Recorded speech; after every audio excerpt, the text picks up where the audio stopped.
it's been great. It's been a good meal, but it's had limitations.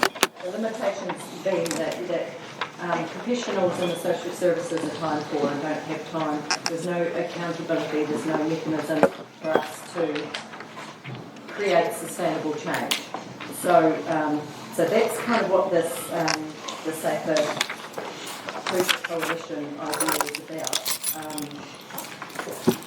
is about. It's a mechanism for bringing together agencies and groups that usually work together in isolation or in silos to develop a collective lens and generate a collective weight for the process of identifying and responding to pressing community issues. And it's a model that's worked, it's an international model that's worked around the world, and I think there's 26 districts in New Zealand that are already taking this on board. And I work in the Waitaki as well. We've got an office there, and I see that it's got benefits to us in social services because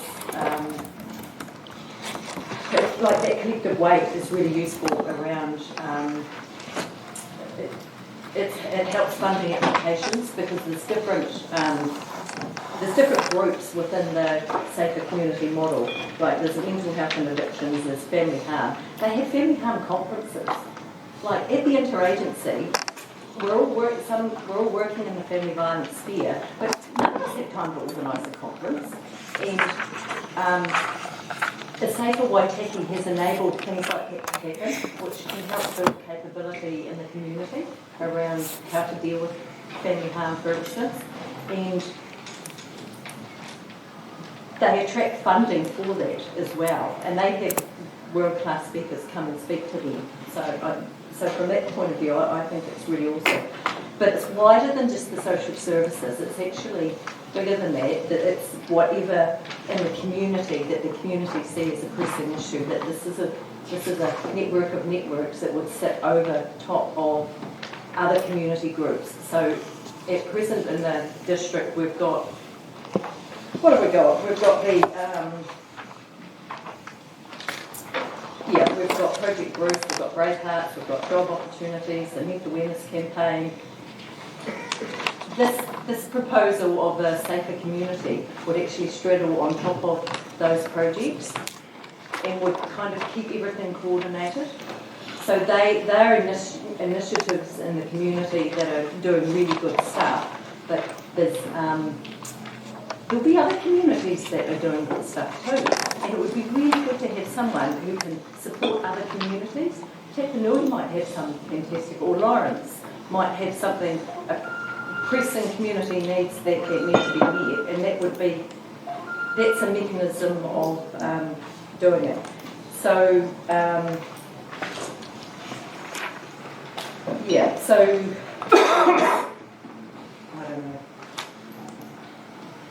I don't know what else to say really. I had a wee speech, but I'm just thinking, it's... Jane, the floor is yours. If you've got a wee speech, you start. Well, I don't know, I'm almost... written through it.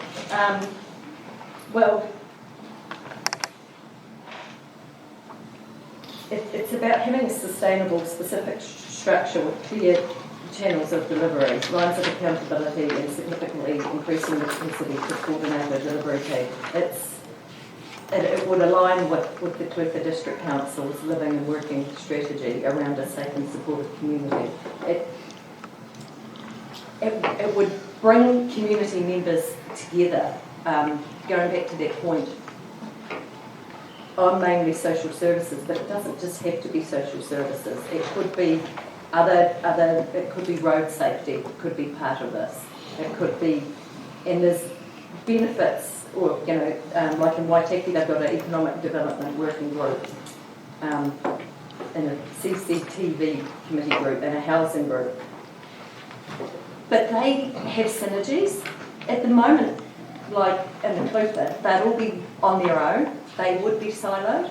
But because like Waitaki's got this, or safer communities have these connections, then the information is shared across the different parts, and then that can help build collaboration, and it can build change more sustainable. yeah, it can build change for, better change for communities, really. In Waitaki over COVID, the network was a really good way for information to be disseminated about COVID out to the community, but it was also good for community groups to be able to feed back into it what they are seeing. So the communication aspect's really useful. And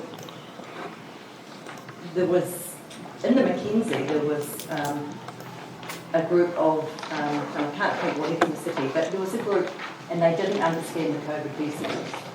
And it was only through that Waitaki network that someone thought of them, because they'd had those centralised messages, that they thought of these people out in this remote area to go and contact them and give them the support they need. And they were, they got the support that they needed. And I don't know, I just think that just shows one way that it's just connected. And so increased synergy. Also it's the ability to tap into resources. Often you need evidence to be able to evidence what you're suggesting. What they've been able to tap into funds to be able to get someone to do the mapping in Waitaki, and they've been able to get the statistics that are needed to be able to prove what the community demand is, instead of someone saying, well, I think there's a problem with A, B or C. They're actually able to do, get someone in, contract someone in to do that piece of work. So that builds on the ability to be able to meet the needs in the community. It's kind of grows upon each other. It grows initiatives, I think, in the community. And we want to increase family and whānau resilience. These groups help provide the skills and strategies.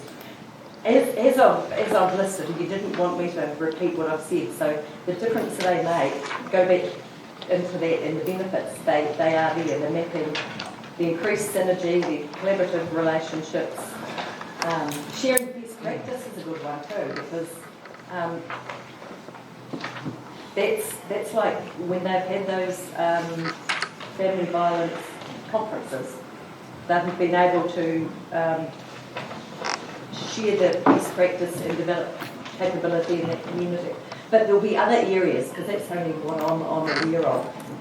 If other people knew about this, they could put whatever they think is the need in the community and use this network. It's wider than social services, I think, and it would benefit the South Otago community, because I often think that the South Otago community misses out on some things, and maybe just because people don't know what's available. So it was part of the why I thought that this was a really good opportunity to brings to your attention that this is a really good mechanism, and it would be great to work the district.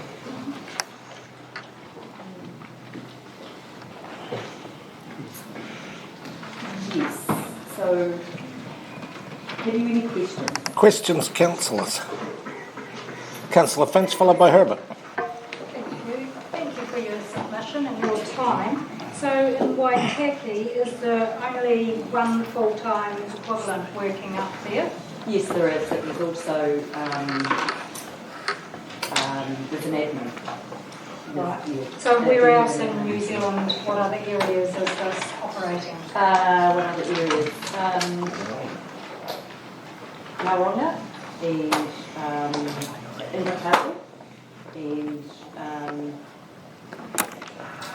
I think the Hawke's Bay, like there's different areas. If you go on that Safer Communities website, it lists all the different partnerships. And so how long has this been operating through New Zealand? How long has it been operating through New Zealand? Since the early 2000s, I think. Yeah. That's great, thank you. Yep.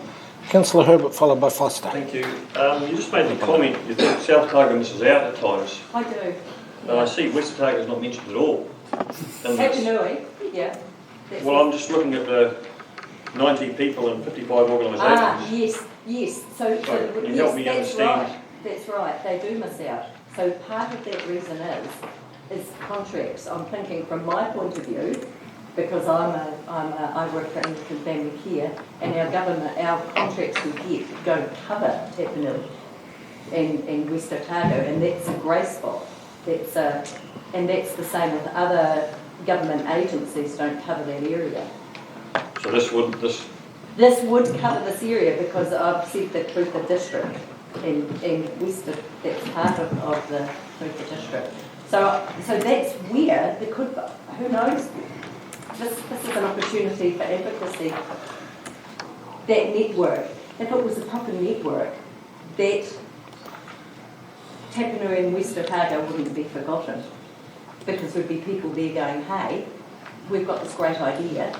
it's hard to go, hey, if you haven't got them on your list of people that are attending the meetings or organisations that are No, but they don't. That's what I'm saying. They don't because we don't, because we're not part of them. That's why I'm saying this proposal would draw other people in who would benefit from it. Yeah. Councillor Foster, followed by Ludeman. Thank you. Just a clarification on exactly how much you're asking for. There's a little typo in the submission. Yes, there was 100,000. It is 100,000. It was 100,000. And is that and that's towards the Safe Communities Clutha Coalition coordinator? Is that the salary? No, that's not the salary. That was a stab in the dark. Partly salary, yep, and then whatever else. But it was a I guess at this point that's an FTE. Thinking that would probably be an FTE, and then I'm not sure what costs we're given. Because you've also listed administration, supportive office space, IT, so you've listed so those it things. could come out of that, or it could be a car coming out of that 100,000 FTE, okay, right. and the running off, and the Thank you. Councillor Ludeman. Thank you. I'd just like to thank you for your presentation here and probably add a little bit to this, in that I used to be part of the interagency group here, and probably 3 years ago they highlighted the need for this, and the kind of is a need, and to say that it doesn't kind of take in West Otago, I would kind of disagree, because there's different groups coming up from Invercargill. They come from all around and feed into this interagency. So I kind of think it a little bit covers the whole district, but it does, and I'm sorry. I think you need to. It's pure pragmatics that I don't have the time. If we don't have a contract in an area, we don't deliver in that area, and it's because we have volumes to fulfil, and that's my point. We can't reach it. There would be a lot of need, and because there's need in every community. There would be need in the West Otago community, but I literally don't have time to go down there and make those connections with that community. But I'm thinking that this superstructure would enable that opportunity, because it's part of the Clutha district, really. Yeah, I just was sort of highlighting that because I can just remember they used to come in and they would feed in every month, and it was interesting. They would often be feeding in on very similar issues from all around the district, and it was from all around the district. Yeah, it is. And it is, and we see similar. Yeah, so no, good work, and yeah. It was about. Yeah, it's about accountability, to have ideas, but to be able to bring them to fruition. But we won't be the only ones with ideas, that's the thing. There'll be others, and you can build. The only way to make change is to have collaboration, and I really truly believe you have to have all the different sectors of society working together for a common aim. Otherwise, people are going to be doing their own thing to benefit their own community, and too bad about these ones over here. I think this is an opportunity to get the community's connected in a really good way. The various communities. But, For- so the social services, but other ones, business, health and safety for businesses, maybe, that could be a subgroup of people with, if that was a need in the community to be able to share ideas about health and safety for work and businesses, well, yeah, that would be a good fit. Further, Councillor Payne. Thank you, Your Worship. Yeah, well done, Jane. It's good to have you here. I am aware of all the good work you get done. My question is, if we were to vote in favour of this, when could it start? When does it start? Is it immediate, or is it a process of chewing the fat and working things out, and could it be a year away? Well, I think the big thing would be, if it was accepted, that the key thing is to get a coordinator in place. That would be the hold-up. It's getting someone with the right skills and understanding to be able to do that role. That would be the hold-up in my mind. And then we would there's a structure that we can use as we've outlined based on that. But that's kind of the structure, but we'd be open to feedback over what the best thing is. Yeah. But I think if you had so we were thinking of having key stakeholder partnership from the council, really, that perhaps the council would like to oversee that, and then there would be Jean as a community support and development advisor would help oversee and facilitate that. And Jean's worked with me on this proposal, and I think if Jean was able to do that, that would also help to facilitate getting it up and running, frankly. Yeah. John, followed by Councillor Cowie. Can I just clarify, this 100,000, is it the one-off to see if it works, or is it the 10 years altogether? Well, I think probably, and realistically, 100,000, that would be up to the council to decide. I would like it virtually forever, because it works in other places, so why wouldn't it work here? But I would imagine the council would probably foresee that you would want to have a trial of it to see how it actually works. Yeah. Councillor Cowie, followed by Thompson. Thank you, Mr Mayor. Thank you, Jane, for coming along. The way I read it, it's 100 grand ongoing plus the associated costs. To help me, and I'm reading through this, and it reads well, but I can think of a number of other outfits would all like a bite of that 100 grand. Can you provide us with more information about this, please? I just can't. Yeah, what sort of information? Well, all the details of how the safe communities, the whole setup, how it all works, and you must have a bit more information about it than operational.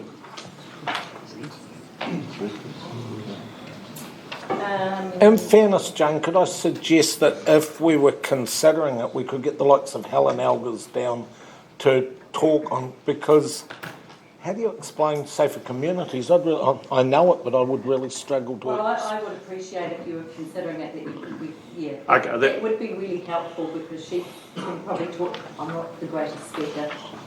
Oh, no, you've done fine, but I'm just reading through here and I'm looking at all the people that are involved, and I'm thinking, hold on, how come you've got to be the umbrella that covers them all or something, and I just need to get my head around it, please.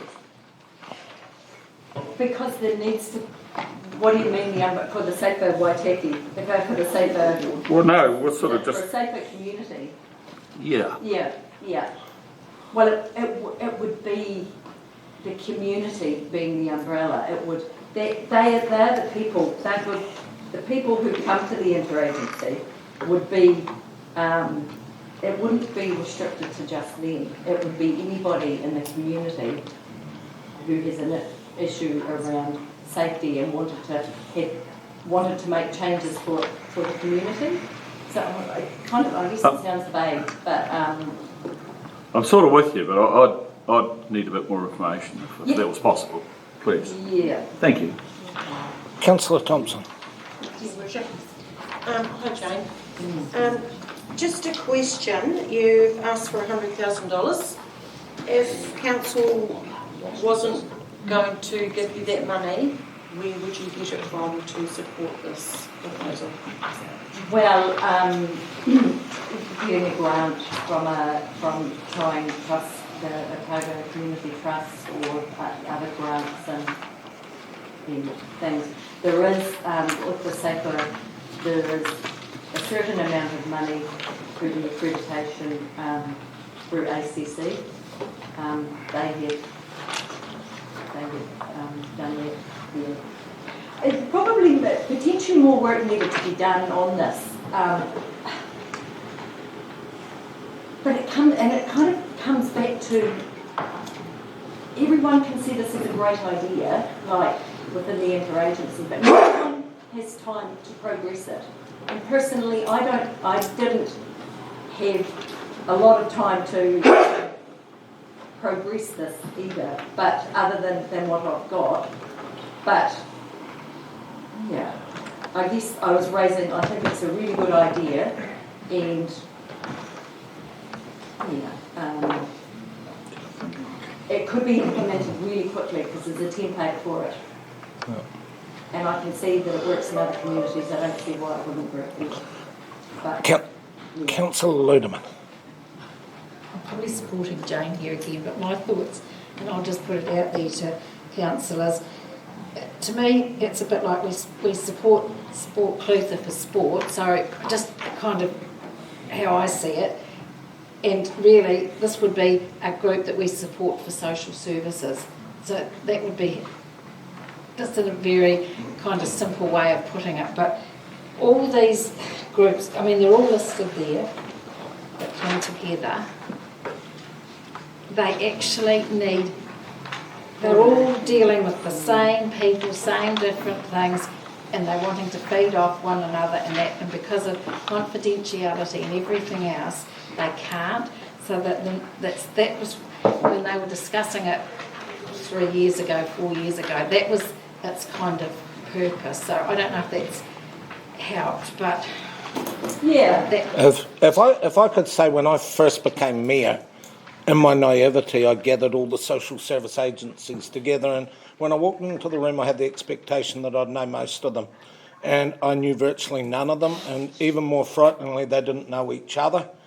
And over the years, I've seen time and time again where the disconnect between the dots meant that someone fell through the gap. And I will say it, I personally see that one suicide that was very near to me fell tragically through the dots, so frustratingly through the dots.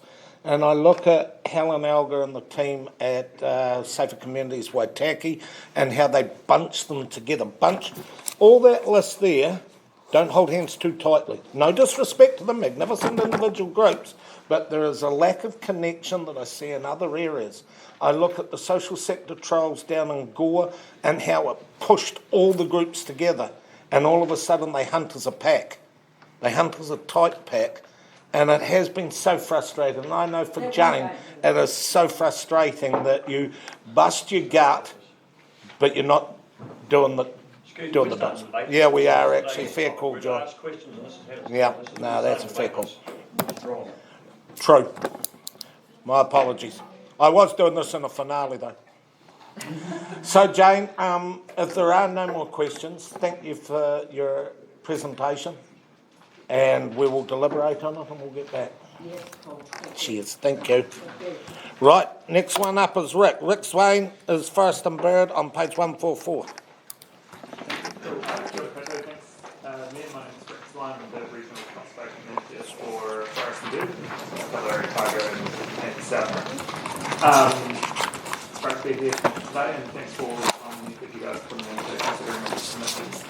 So Forest and Bird's a long history in the region and across the country, and we've got many members and volunteers who do significant amounts of work in the district to look after nature.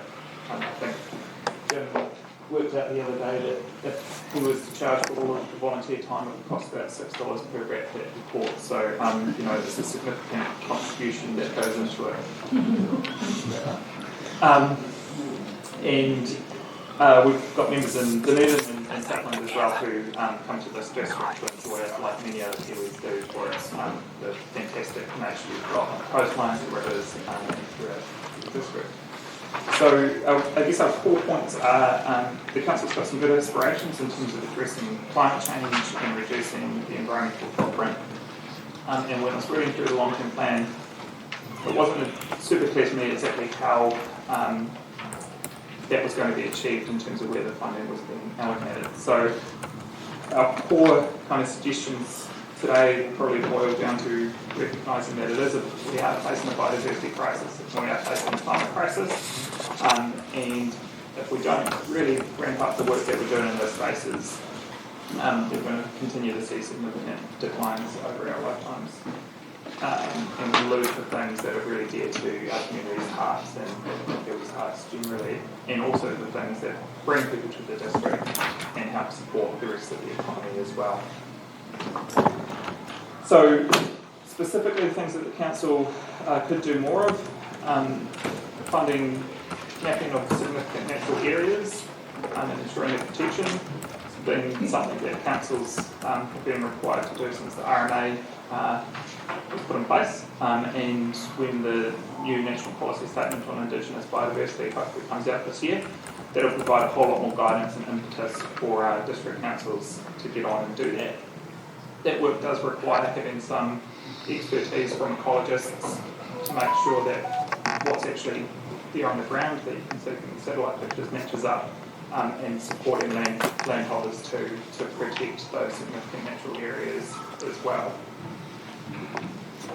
There's some suggestions in our submission on more things that could be done in terms of when it comes to climate change. Simple things like providing areas for EV charging stations, to transitioning the council fleet towards that in line with kind of the wider government program when it comes to that, and decarbonising the activities that the council's doing. Then there's also supporting residents to reduce their own emissions through various subsidies or low interest loans and whatnot as well. And then also supporting the work that groups like Forest and Bird do and others do in terms of growing trees from nurseries and planting those trees throughout the communities, which is the dual benefit of helping suck carbon out of the atmosphere and look after our waterways as well and provide habitat for special species. And on that point of planting, the Climate Commission has pointed out that we can't really plant our way out of climate change. We need to actually reduce the emissions, but we are going to do afforestation that should really be focused on natives, planting natives as well. We support the proposed Three Waters investment, and it will help some of those cut some freshwater stuff that's being integrated in the region, and help support the drinking water as well. I would note though, one thing that's often lost when we talk about freshwater investment is we focus on spending a whole lot on the pipes and plants to pull that water out and distribute it throughout our communities. We don't focus so much on making sure that the quality of the water before it gets into the pipes is of a good quality, and the stuff that we're doing on the land is helping support the quality of the water that we end up drinking. So we've seen throughout the country instances of high levels of nitrates and whatnot in drinking water. It's often more to do with land use change rather than what the quality of the council's infrastructure. So working with the regional council to ensure that we do have healthy rivers is a really good imperative in place for the council to focus on. Another point is all the effort that we put into creating great district plans and bylaws doesn't mean much unless we actually monitor what's going on, take out compliance action and enforce those rules. So making sure that the council's putting adequate resources into that area means that everyone is got a reason to follow the rules and do the right thing for their neighbours in the wider community as well, and the environment that we're all dear. So we'd really implore the council to make sure that that particular function is well resourced, and as we have more clearer national direction on stuff, the need to really boost that will always continue to increase. While all of those things cost money and it's a relatively small database that you've got to get that from, there are some things that you could do for free.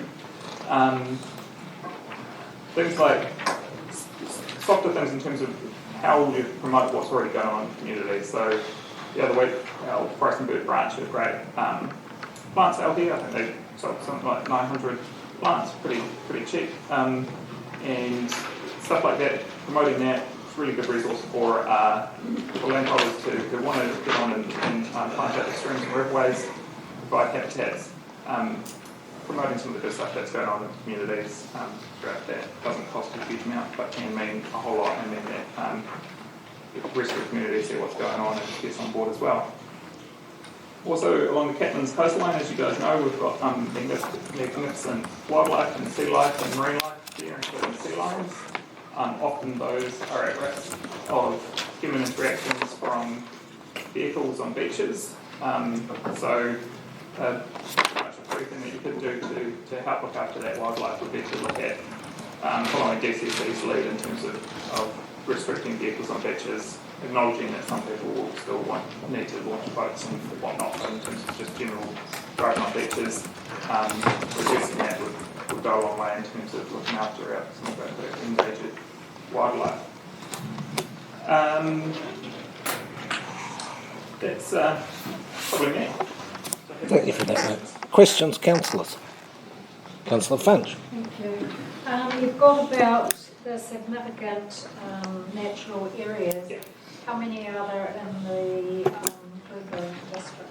Well, the problem is the council needs to map them so we know how many there are. So when I actually went looking today, it wasn't clear in the district plan what mapping had occurred or where it had happened. I'm happy to be corrected on that. I haven't done my look, so apologies to the staff. I remember going over it, I can't remember. But yeah, it's not immediately obvious what resources the council. So after the mapping of them all gets done, and then what? Do they all need fenced off and?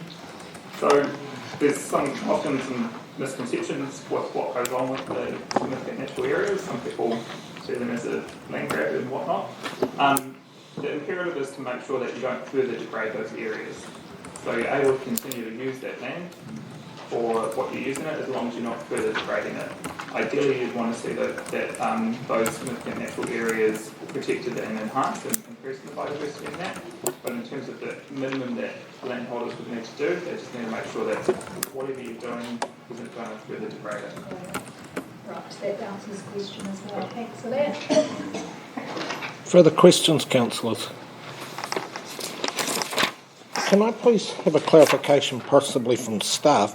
You know, the significant natural areas, the process that's going through, that's getting it taken off us, and central government's taken it over. So we have not. Have I read that right? No, it's still us. No, okay. So what's the I understand that what central government's doing is developing the national policy statement for Indigenous biodiversity, so similar to what we've got for freshwater, which more applies to regional councils. The imperative that puts on district councils is it helps clarify what's already in the RMA in terms of the requirements for council to identify and map significant natural areas. So it helps provide some consistency across the country. But it still means that the councils will have an obligation to get on and do that, but it has to provide some guidance and consistency. Thank you for that. Further questions, councillors? If not, Rick, thank you very much for your presentation. Really appreciate it. Good luck with deliberations. Thank you. Jane and Jim Yumming are next up on page 362. Welcome, Jane and Jim.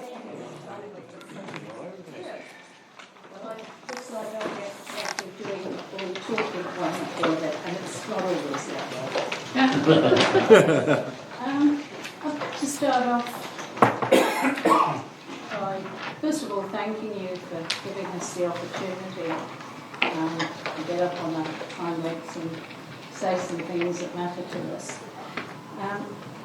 I'd also like to share something with you. A couple of weeks ago, Jim and I headed down the road, a 10-minute drive, got to the head of the Captain's Lake and put our kayaks in the water and paddled off, minding our own business, and then all of a sudden there was this massive white that came up out of the rushes. And we were just gobsmacked, because what that was a flock of maybe 50 royal spoonbills. And seeing that, it's just something that really gets to you. And apart from the feeling of amazement and a feeling of privilege at being able to live somewhere where you can experience something like that. Also a feeling of duty, of kaitiaki, of guardianship, of feeling the need to do something about protecting this wonderful environment. Our son, who has been known to refer to us as the baby boomers, would probably use a reference to the kumbaya of it at this stage, which those of you who are perhaps in the same age group as we are might remember from back in the 70s.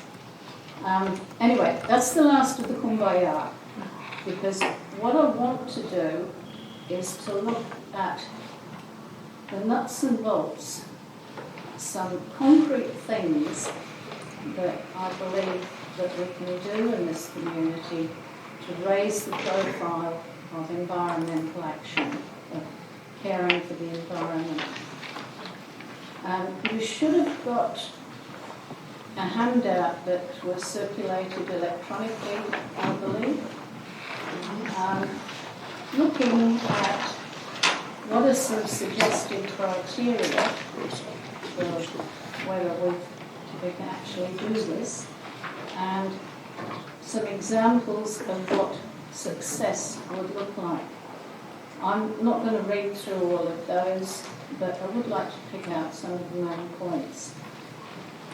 Of the 7 priorities that are outlined in the Living and Working in Clutha, 2 of them have an environmental content. That's reducing our environmental footprint and addressing climate change. When I actually read through the document that was in, I couldn't find an awful lot of reference to the ways in which we're actually doing this. And that's what I'm about here. How can we raise the profile? I'm just focusing on the effects of our actions on the natural environment, but of course it's a 2-way process. And it's constantly emphasised that we can't have a healthy economy without a healthy environment.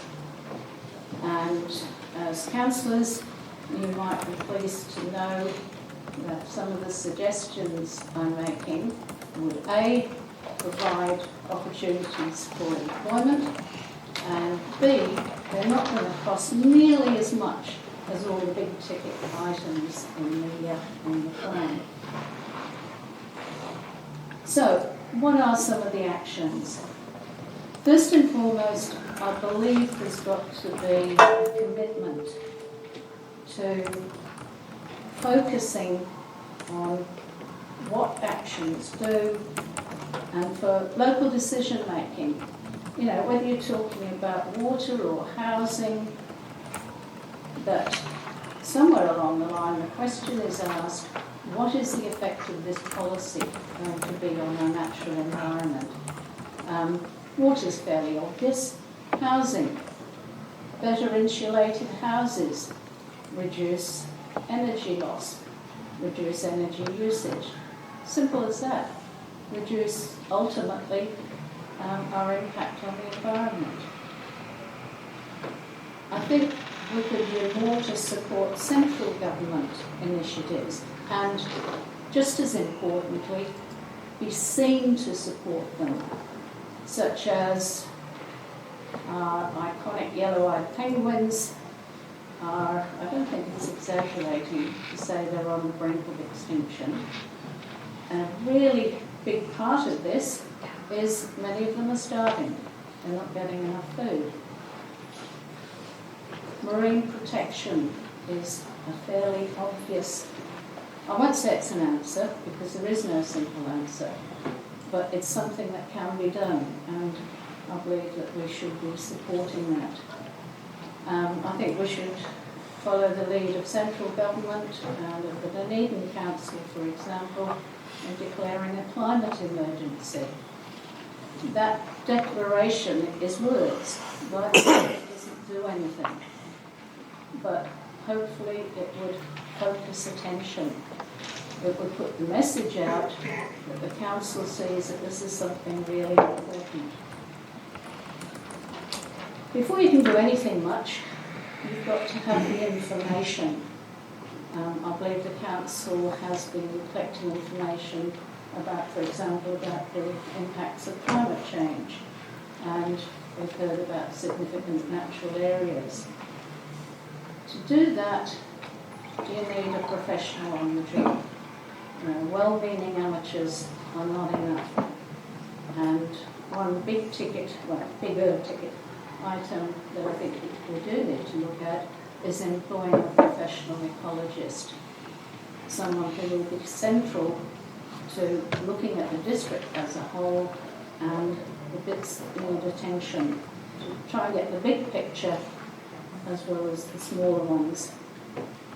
I'd suggest, by the way, that we don't look for an ecologist who's employed by a Dunedin firm and who is maybe going to turn up once in a while. That we look for someone who is prepared to make a commitment to the area and become part of the area, because I think that's really important.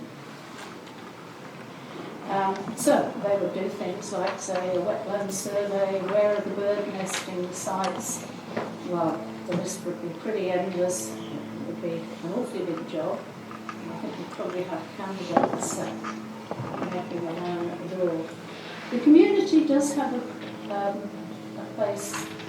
part to play in this, though.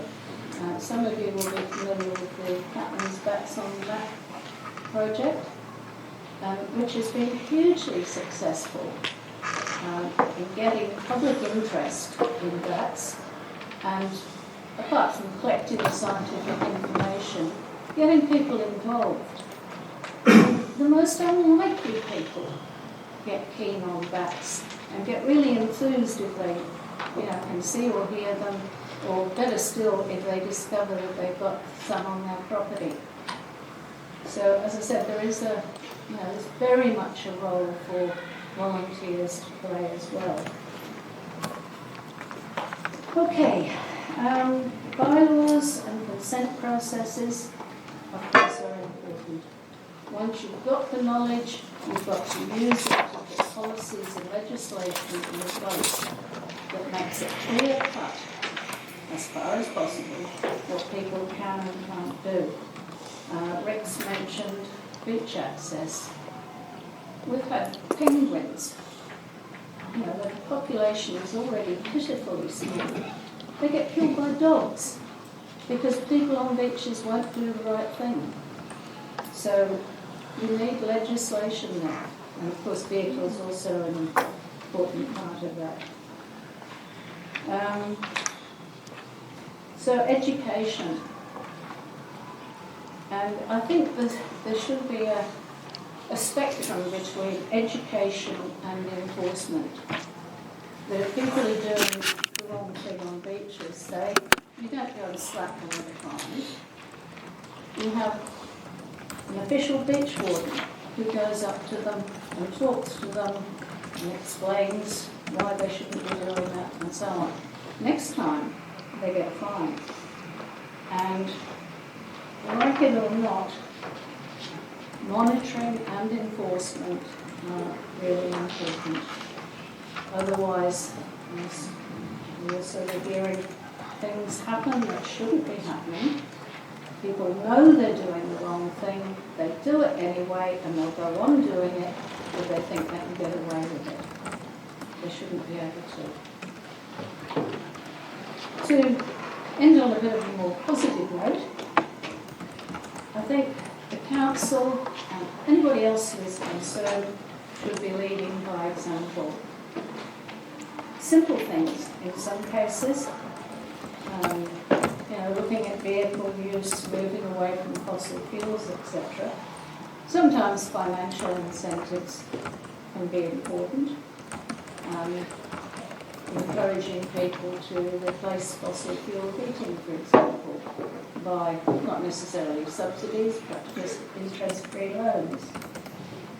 Biodiversity funding. I didn't see much trace of that when I had a look on the website.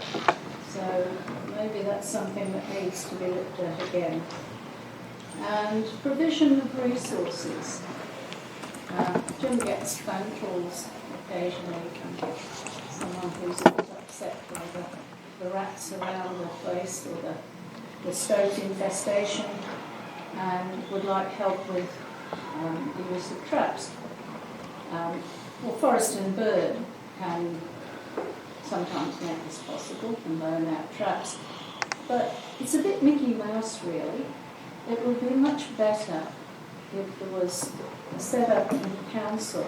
The council offices, the regular thing, somebody has predator problems, they go and pay a deposit, take a trap, kill their rats, and hopefully return the trap. And yeah, again, I think that's the main note I'd like to finish on, that voluntary groups do a lot. They put hundreds of hours in. They do as much as they can, but there's a limit. There's only so many hours in the day, and I really would like to see council take a greater leadership role in raising the profile of conservation and environmental work. Thank you, Jane. Questions, councillors? Thorough presentation. Answered everybody's question. Well, it has been a very thorough presentation, Jane. Last chance, guys. Any questions? Well done, thank you. No. It is a comprehensive array that you gave there, Jane, and I thank you for your presentation. There's always the passion that you bring for the environment and the things that are dear to your heart. So, thank you. Next presenters. Joe, are you in on this as well? No? Okay, we'll just go with Tanya McKenzie and Heather Johnson from the Clinton Community Centre Committee. Welcome. Thank you. The floor's yours. Oh, sorry, it's on page 67 of the big book. Okay, good afternoon. Heather and I come to you today hoping that we can encourage you, the council, to do something for our little town of Clinton. For the last 20 years, the Clinton Community Centre has undertaken the weeding and spraying of the small gardens in front of the Clinton Community Centre, beside State Highway 1 and the railway line. We have struggled to do plantings as there is asphalt from the olden days dumped in the middle of the garden, and it needs compost and nourishment.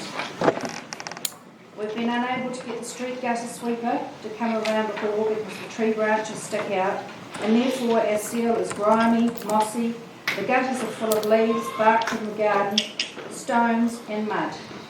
We've wanted this done for some time, but the Community Centre Committee are always channeling our time and money into the hall.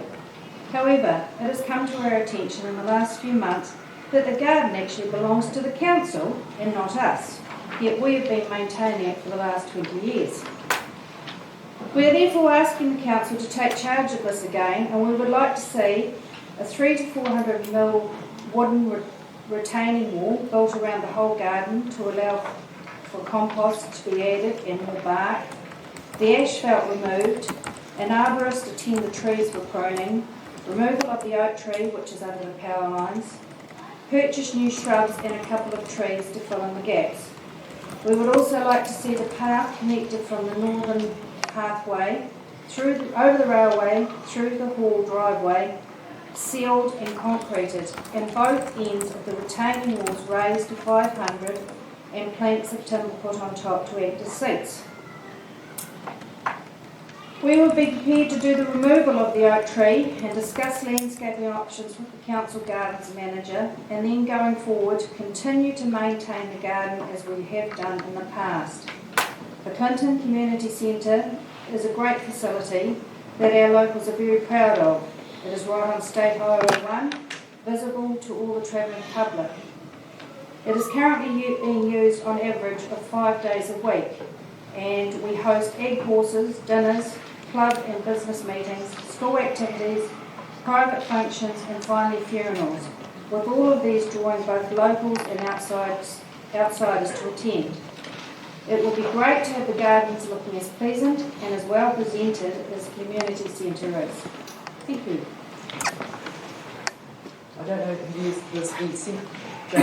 Yep. Yeah, we got that. Everyone's got that, haven't they?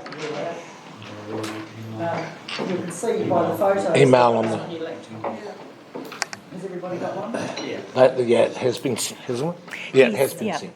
Yeah, so we don't need a lot of plantings. There is sufficient plantings there now. It just needs to be tidied up. We did quite a bit of planting and tidying things up, cutting back trees when we did the hall 20 odd years ago.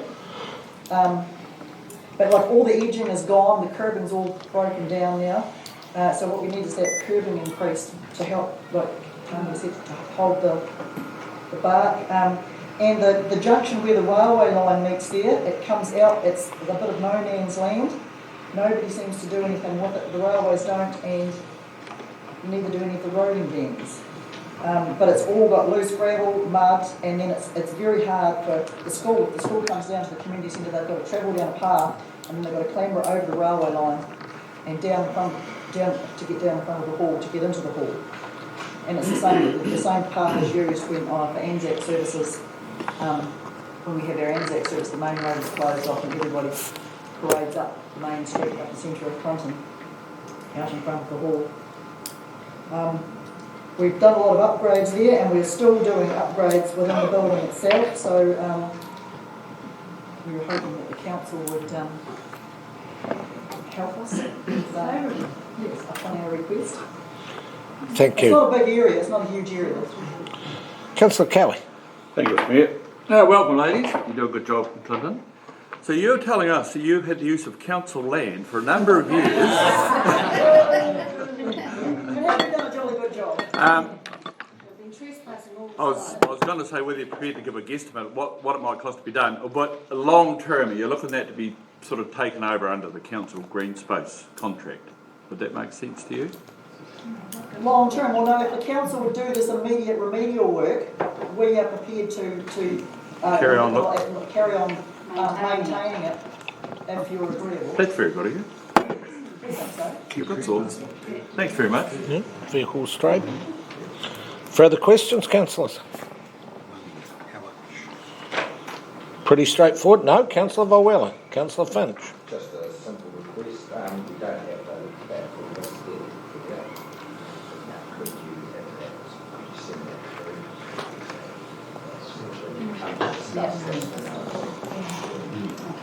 through? We have no costings for this per se, but the thing is, we think that if you were keen to proceed with this, you would need somebody from one of your departments to come and have a look at it and assess costings. Yes. You're happy with that, Councillor Finch? Councillor Payne? I didn't catch the question, sorry. Costings. Welcome, girls, and it's good to have you here. Look, I just wondering about the ceiling in front of the hall part of it. Is it a state of repair that needs to be lifted and started again, or is it a patch-up job? No. You mean there's two lots. Two lots. So there's one that is in front of the community centre, there's the use of parking, and that is patchy. I'm not an asphalt experience. It's just starting to disintegrate. It's just breaking down. It used to be a gravel car park many years ago, and about 2010-13, somewhere about there, we applied for some funding and we got it all asphalted because there used to be big potholes there continuously for plunged up cattle through, and it was very difficult to get, to walk out there at night outside the hall without getting fallen into these holes. So whether the ground is slightly unstable under it and it's causing it to crack and disintegrate a bit, we don't know. But I mean, the council, it was incorporated as part of the council project, I think, when you did it years ago. And then the other pack is the footpath that comes down State Highway 1, it finishes, and then we meet all this rubble and the railway line, and it's just awkward. Yeah, I'm familiar with that. I'm just trying to recall what the car park looked like and whether it was full of potholes. No, not now, it's not now, it's beautiful now. So it's just the U-turns, it's swirling around and causing the pressure. Any further questions, councillors? Sorry. Yep. Just mentioned there's a lack of footpath here, so that should there be a continuation of the footpath across the railway line? Yes, continuation from that north one over the railway line, continuing through the wee break in the garden towards the zoo.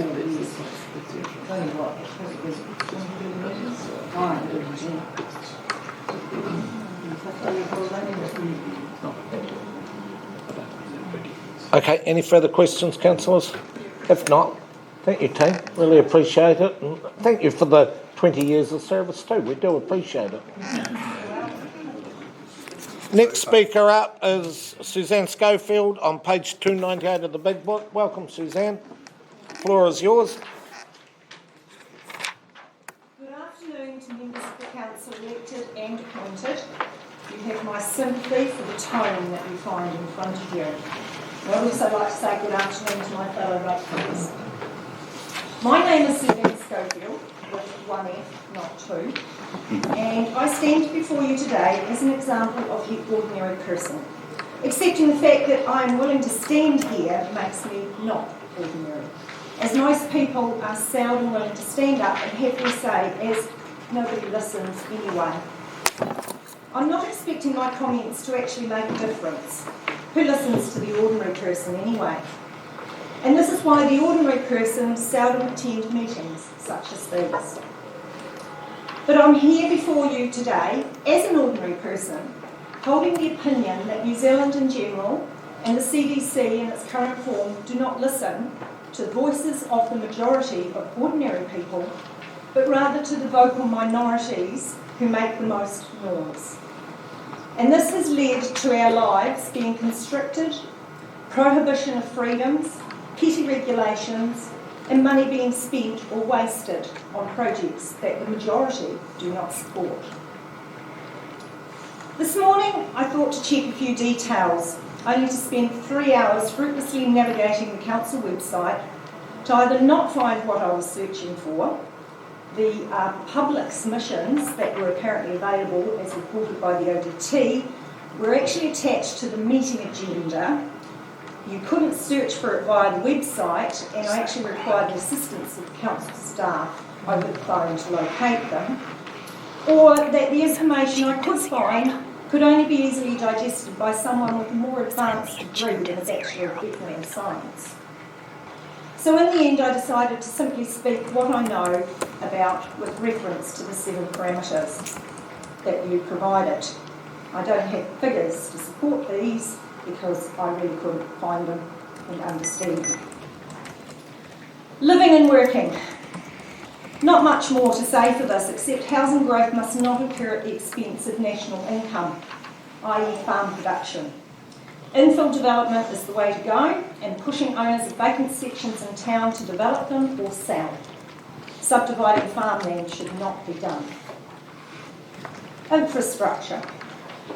Living in Balclutha, I am always grateful to have water that I can drink when I turn on a tap. Having travelled in third world countries and suffered accordingly, it is truly a blessing to have drinkable water. I don't, however, appreciate seeing hundreds of litres of drinking water flowing from broken pipes or failed valves in our streets. And to then be told I can only water my garden after 8 p.m. because of water restrictions. Much the same feeling as when I see people cleaning their cars with hoses running or watering their new lawns in Plantation Heights at 2 o'clock in the afternoon in January when those restrictions are still in place. Infrastructure needs to be maintained and renewed, and the council should be concentrating on what it has rather than trying to extend services. People who purchase or build houses in rural areas or even in areas where services are capped should not then expect access to all the services that an urban property receives. This is akin to purchasing a house under an airport runway then complaining about the plane noise. Or as a friend has put it to me, buying a lifestyle block next to the dairy farm then complaining about the smell that comes from the dairy shed. Costs of any upgrades should be borne by the property owners requesting them. Water. I can remember Balmoral 1 being put in during the 1970s. My father paid a lot of money for units of water to secure a reliable stock supply. I remember him being away from home, helping to pull pipelines with all the other unpaid volunteers that made it happen. The difference it made when the summer drought happened was enormous. No more hours hauling 44-gallon drums of water from bore supplies about the farm to ensure that the sheep could drink. The water scheme was intended for stock water. It is a ridiculous situation to do either of the options provided under this section to upgrade it to drinking water standards. Do the sheep and cows really appreciate this? Or even more stupidly, the irrigation systems that have sprung up in an area that never required it in more than 100 years of farming. Put treatment options at the point of entry to the house. And I believe the Federated Farmers Submission also supported this. Connecting houses to the schemes was never intended anyway. It was stock water. But someone is always happy to exploit a system. So give them their treatment as it goes into the house and pump the untreated water for what it was intended, the well-being of stock. Finances. What a wormhole this is, or maybe more of a black hole. Borrowing against using investments comes down to a simple formula, for me anyway. Do you get a better return from your investment than what you're going to have to pay to borrow? Or is it the other way round? That's all you need to look at. It's not rocket science. Either you are going to be paying more for the loans than you're getting for your investments, or you're going to be getting more for the investments than you'll be paying for your loans. But please don't dress loans up by talking about net loans. If you have to borrow $1 million but have $900,000 invested, it doesn't mean you have only borrowed $100,000. You owe $1 million. It doesn't matter how it's dressed up, and you have no guarantee that you'll have the rest of that to pay. Rates. Well, really, council will do what it wants with these, but reasonable rate rises shouldn't be an issue. We do pretty well from them. When you sit down and break up the services, really it's diddly squat. Maybe a new mayor might have to see something different to offer. We will wait and see. Milton, street upgrade, buyer beware. Balcrutha upgrade has made the street infinitely more harrowing both for drivers and pedestrians.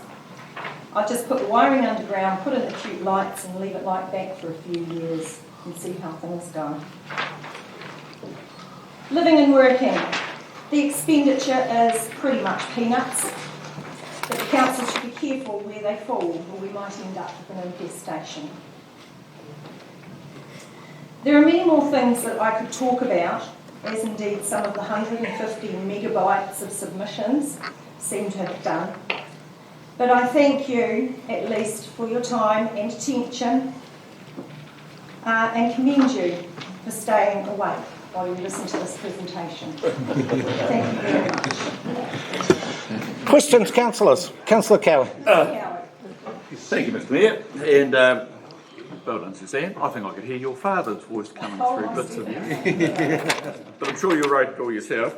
Just my question really is, are you aware, getting back to the water option 2, unfortunately you're in a very small minority that doesn't want to see the potential scheme from Greenfield brought in.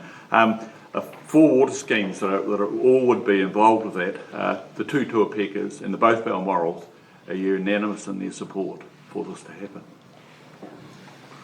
But anyway, it's just for your information. I would ask who you consulted for your unanimity, because I'm quite certain that my father wouldn't have been one of the voters. Well, I know Stephen Jack sitting behind you, but all the water schemes are consulted, and the schemes are for the general public's information. They're set up every 3 years. No, sorry, you can't. But Suzanne can annoy you. Sorry, talk to you.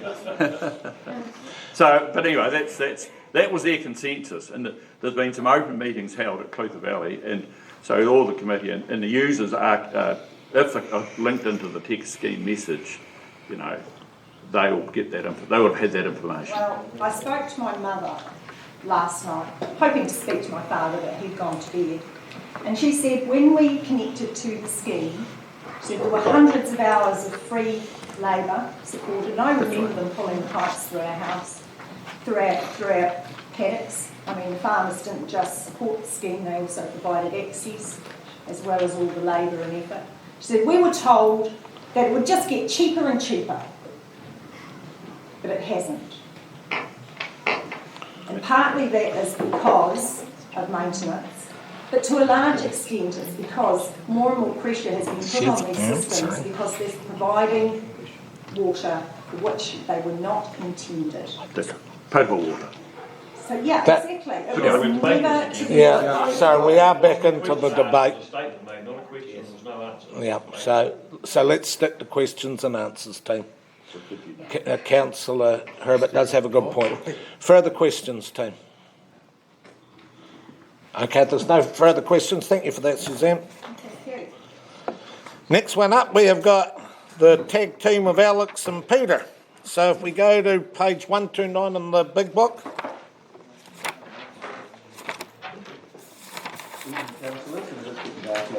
Welcome, Alex. Welcome, Peter. We're here to talk to the work at Valley Road. It was a project that was started off Peter McNair here, a long-time resident of the area. You probably all know him.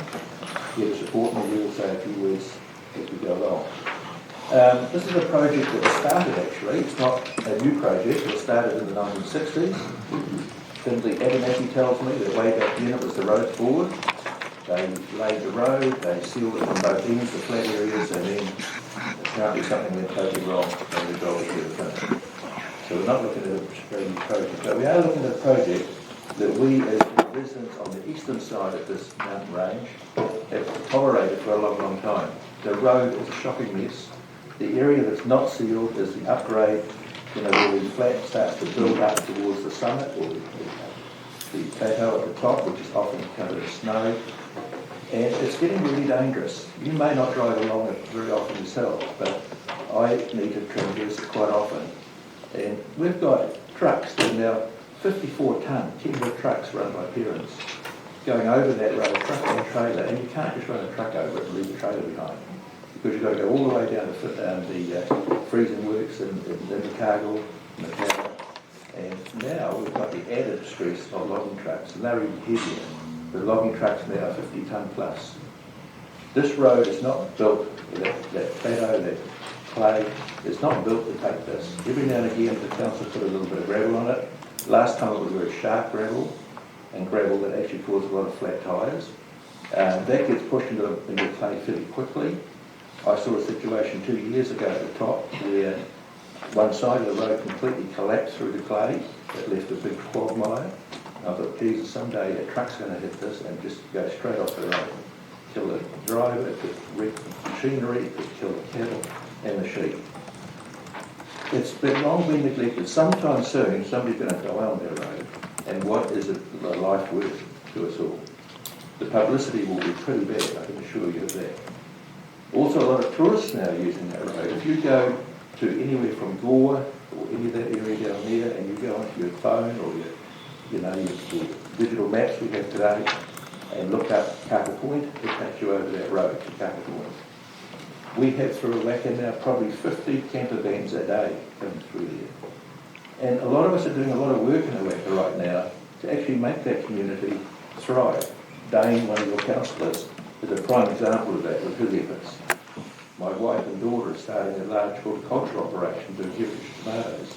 I gave my daughter some land there from the old farm I had, and they're now building a really good business out of this, where they're supplying restaurants in Kaka Point, Invercargill and other places.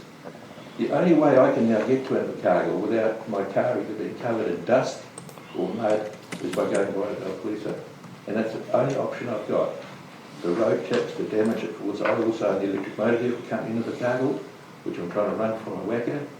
I also do finances, I get banks visiting me, I get insurance companies visiting me, and they all comment what a crap road they've had to come over to get there. Now this is a scenic road, a tourist road. It's not a local road. It's a road that connects the east coast with central Otago and Southland. The only other option is to go through Catlins, right down through the Catlins, which is impractical. It's windy. It's, it's a road that you just don't go through without taking a lot more time. Going to Dalpolisa probably, as we go south again, there's another half an hour of your trip.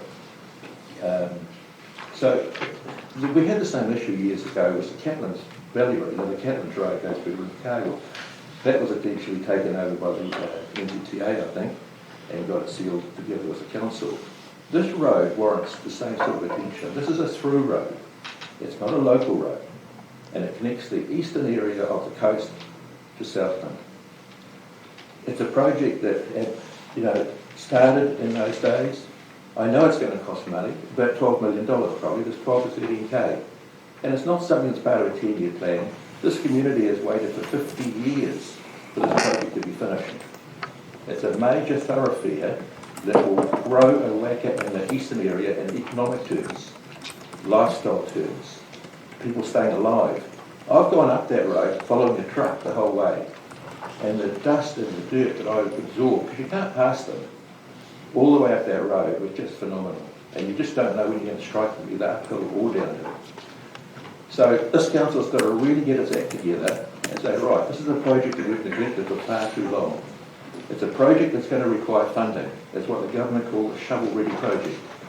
Whether you get government assistance with a bit of pressure, and don't tell me that you can't apply pressure, because you can, and I'd like to see you do it, and I'll help you do it. Because I'm determined to see this finally happen. Alistair Perrin said to me, when I told him I was coming here to talk to this, he said, you're wasting your fucking time. Excuse me, That's how these guys talk, and it is serious. That's not the way we talk, thanks. There'll be respect in the chamber. Well, but at the end of the day, that shows the passion. And I'm here to speak to it. And I'd like Peter, as a long-time resident, I haven't always lived in the Waka, but it's got to a point where it needs to be addressed. The money needs to be raised. Money today is almost free, 2 to 3% interest. And if you wait much longer, what's going to happen next with all the money printing around the world is that inflation's going to take off. We're already seeing it in commodities and housing and everything. This project, instead of being 12 million, will soon be 24 million. So the sooner we get it finished and get it done, the better. I'll just quickly support Alex in the submission. I've been around for quite a long time, and I was born in a Waka, so haven't moved very far. And this bit of road, definitely, I see it as a hazard. The increasing number of tourists that we're getting going through, we even get them coming through Lockendall Bruns Road who've done the googly thing from Kaka Point that sends them up through our road. Obviously been on hiatus in the tourist traffic in the last year or so, but I'm predicting that it's going to increase rapidly once the borders open after the vaccination gets through. So it is a very dangerous piece of road, and there's more and more traffic. As Alex mentioned, there's going to be a lot more logging trucks going through, and you'll know better than I do what the traffic rates are through there, but it really is something that needs addressed. I know you've got all sorts of funding issues, but I'm just here to try and fly the flag, and good luck. And I'd just like to congratulate you all for sitting through a whole lot of people like us all day, you won't need sleeping pills tonight, guys. Cheers. Thank you for that. Questions, councillors? Councillor Volwell. Thanks, George.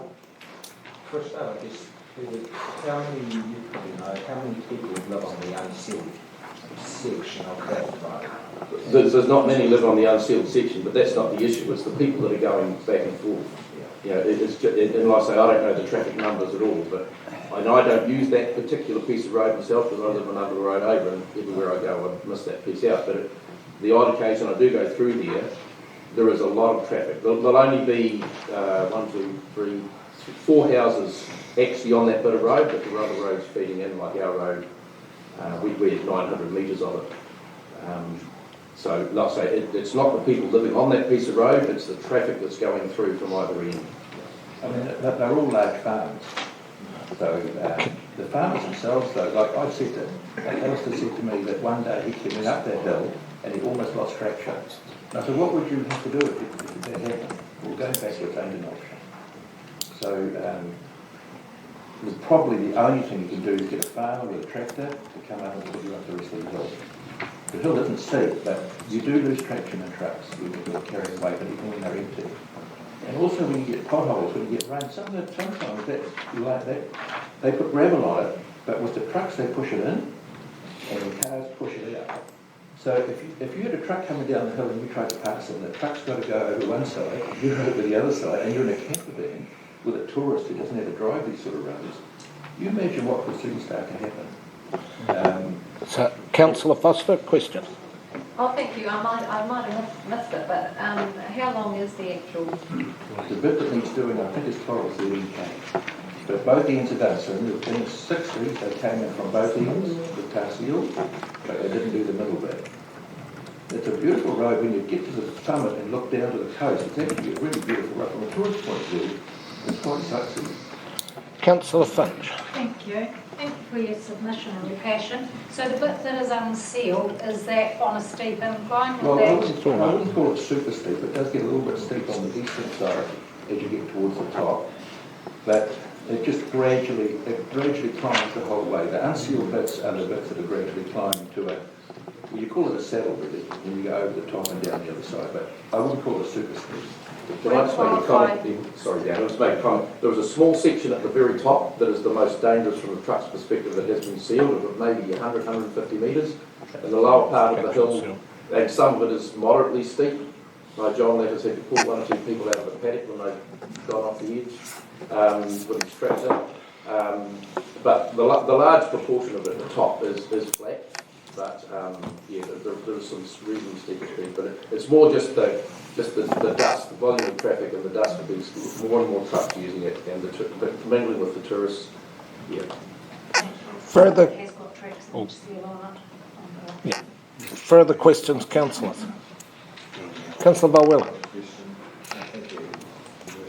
Just looking at the rates impacts of the recent evaluations done, it looks as though the rural rates in a lot of cases, the large farms and farming areas, the rates are actually static to declining. Would you, I'm just thinking there's a lot of roads in there, just people are unsealed, so I wouldn't probably in the same situation. Do you think we should be perhaps, rather than just dropping rates in rural areas, but holding them and perhaps putting that money, those rates into having a real effort in the dealing with the roads? I personally, I'm fine with that. I'm one of however many 100 rat days, but certainly, I would be very much in favour of that, because our own road, which is not the one we're talking about here, but there are bits in the winter that it's just through to clay, and don't even get me started on that one. I'm here to support the submission for the Wack Valley Road. If you talk to anybody listening to Wack that's lived there for any period of time, they all tell you exactly the same story. It's ugly, it's dangerous, we're sick of asking the council to do something about it. Alistair Perrin's been trying for 20 years. Nothing's happened. It hasn't happened. In terms of funding, though, I think you've got to push really hard to let the government help. This is a through road. It's not just a local road. Comparing this to some of the other local roads that are gravel, I mean, we've got milk tankers going through there, we've got trailers to the milking farms. We've got logging trucks, we've got cattle trucks, sheep trucks. It's just everyone uses it. So I think approaching the government with a very firm voice, not taking no for an answer, and you've got the staff to do it. And I'll help you if you need help. But make it happen. Further questions, councillors? Councillor Finch. Staff, please, what the road classification is, please. Oh, I can't remember. It's an arterial or a collector. Yeah, an arterial then. But it is a local road, not a state highway. And I think we should at least give credit to the government in recent years with the substantial increase they've given them fare rating. That's where the government has supported us, and we can't take that substantial windfall and then not at least acknowledge it. But we take your point on board. Is there any further questions before we let our team go? Thank you for that, tag team. Appreciate it. And can I say just before we call up Stephen, if any of the presenters, you don't have to sit and wait till the end. You're more than welcome to head away or sit and listen to deliberations. Okay, thanks, team. Stephen, floor is yours. Welcome.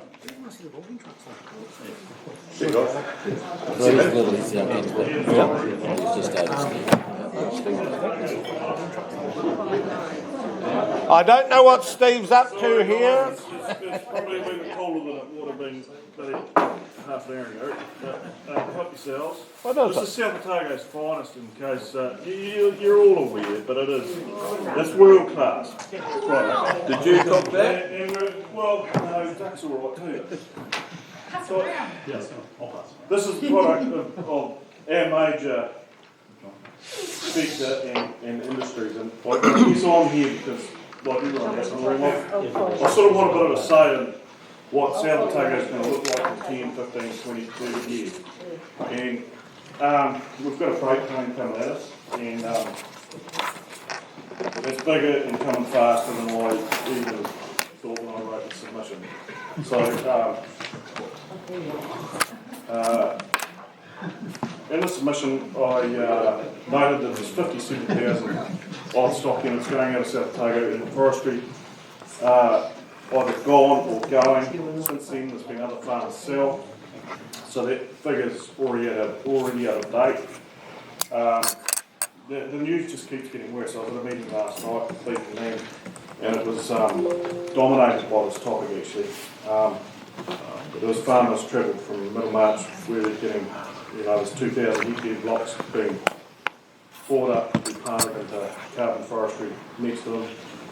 And really, my submission is there because there was nothing in the long-term plan about it. So, what does it mean for South Otago? Beef and Lamb supplied me with some numbers today. For every 1,000 stock units, you're looking at 3 jobs, directly and indirectly. The guys that do the work on the carcass, cut it up, get it to market, your fertiliser spreader jobs, your shearers, your fences, you name it. So 57,000 stock units times 3, you can do the maths. And it's going to get worse. The government's aiming for 380,000 hectares planted to reach carbon neutrality, and there's sort of a blight that they're contracted to the Paris Agreement. So it's going to mean some massive changes for South Otago. It's going to mean massive changes for your ratepayers. So I really just hope that you've got it front of mind really. It's big. Are there any questions on that topic? Questions, councillors? Well, I've got a mouthful of meat. Yeah, sorry, it's a bit cold, boys. No, it's yummy. Councillor Finch. Thank you. So what are you suggesting, wanting us to do about it, please? And you can come. Well, from the point, I thought you guys might have a few ideas, but I do know that Wairau and Waitaki districts have imposed variable rates for forestry. So perhaps if you have over 50% of the property planted in trees, and I mean some of these trees will never be harvested. 60 years time, there's a huge liability as that carbon. Look, the money from the carbon sequestration isn't going to end up in this community. So one of the large farms reportedly sold in the Catlins, 27,000 stock units. It's a Dutch outfit, and they're looking to plant it into permanent carbon forestry. So there won't be a bean come back from that 27,000 stock units into this community, apart from rates. So you perhaps have an opportunity for a variable rate. I think Waipiki's 4 times, and Wairau and Waipiki are 4 times the rate for forestry ground. And I think they justify it through the impact on the roading, so you might have an answer to that. But, so that I don't think they're taking into account the carbon factor though, and the fact, like with gold miner, if you go to gold miner a licence to mine gold for 60 years, and he left an absolute little mess behind him at the end of that 60 years, you know, what have you got in place to make sure that the ground's remediated? And there's, it's serious this South Otago. Certainly is. There's a lot going on in forestry, and you can come and cook at my house anytime. Thank you. It doesn't take long. More questions for Stephen? No, you're all, geez, Yeah, no, well, I mean, like Harry's not even going to get a look at it. yeah. And as that price lifts, like, I think if I can leave you with 3 numbers, one's the three labour units per 1,000 stock units. The other number is 275, and that number is what we need to get for land to make it competitive with carbon forestry if that carbon reaches $50. So $275 land, we're not going to be able to do it. And as a land owner, I'm probably nuts standing there talking to you and saying, this is what's happening, because I'll be best to just get planted and bugger off the line. It's the people that we employ and the people in the communities that this is going to affect the most. So, you guys are the ones with the power. Done. I'd just like to say thanks for coming on today and enlightening us. I've recently had a good little look into this carbon farming and a bit of realisation in our roading rates, and I've got mates down in the Catlins with, as an example, this is more for the other councillors, is an example of a sheep and beef that's 1,000 acres with 1,000 acres next door as forestry. We've had examples today on the roading issues, lack of funding for finishing off Tarstilling the Oweka Valley Road. Here you are, so now they're buying these sheep and beef units at market value, so these forestry blocks are now, should be rated at least equivalent of a sheep and beef farm that are getting converted into forestry blocks. Well, I was saying rated 4 times. I know where you're going. But currently we're saying we're actually rated less. Right, yeah. Yeah, so questions, team, let's stick her to questions, but is there any other questions? Okay, so if I get on to the rest of the... Righto, yep. I'm in favour of getting some lights on the bridge. You know, like Instagram, you know, you wanted money to inspire tourists to come, so it's Instagram mad. You know what the bloody Office has done for Paris. Right, thinking a bit big, but you never know. And another point, and pretty across the group, people aren't here because I recently had 10 days in Fiordland, and the bird life down there is bloody in a bit of strife, but the Catlins is bloody awesome, and it has a huge part to do with the work they've done to protect the mahua, which is your little yellow head. So I'd love to see that, and I've talked to the council before about it, leveraged and get some other bits and pieces in there, carcass and Theo and Kiwi, God knows, you know, and that's another angle for the tourism dollar. And the other one around the tourism, and I'll just share some photos. This is me when I was a kid, and we had a hell of a good salmon run here. And you used to be able to just shoot down the river and bloody catch a 20 pounder, and it was bloody great. But salmon runs around the country in the bucket, and if you wanted something to bring the tourists in and get them to come and stay and spend some money, that would do it. Yeah. Questions, councillors? No. Well, it's interesting because there's $60,000-$70,000 that Contact paid Fish and Game to maintain a salmon run in the Clutha River, and it's just evaporating into thin air. So, and that was around the Roxburgh Dam thing. But this is, geez, mate, I'm not that old. Roxburgh was done in, just like, this is 1984, so this is well after Roxburgh. Righto, questions, councillors? Good idea. Remember questions? Full agreement, Stephen. You can't ask for more than that. I thank you for your enthusiasm, and we really appreciate it to come along with positive comments and food. We really appreciate it. You know. We've had such a great interaction with so many positive people today, but not fair. Rightio. In 21 years of doing this, I've never had two young gentlemen this age coming to do the presentation. So I'd like to welcome Jack and Connor. Connor and Jack, come here, Connor. I think it's magnificent that you're actually here and taking part. It means a lot to us that you do. You're out there, you say whatever you want to say, this floor is yours, and we really appreciate it. So, Connor and Jack have got a presentation as well, so we're just going to Thanks, Steve. so just take the reins up here if you like. And it'll just appear up here behind you on the screen. How do I log into my email? Will I go over here?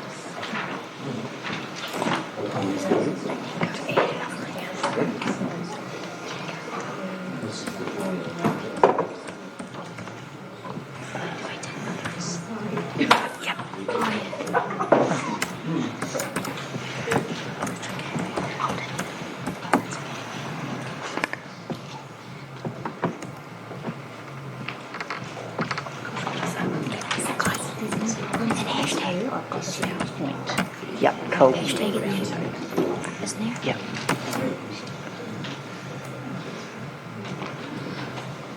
Oh, it looks like it's working.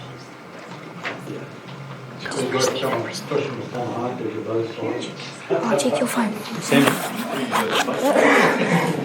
Wait, so your verification code. Ready? Still pretty low at the moment. Yes, precise. Right. We can't look at the instructions yet. Now what? Is that? You better just go to Google Docs. Yep. It's slides. Right, you ready? Now you know, fellas, why us boomers use paper for presentations. The old ways are sometimes the good ways. Oh, no, we have contact.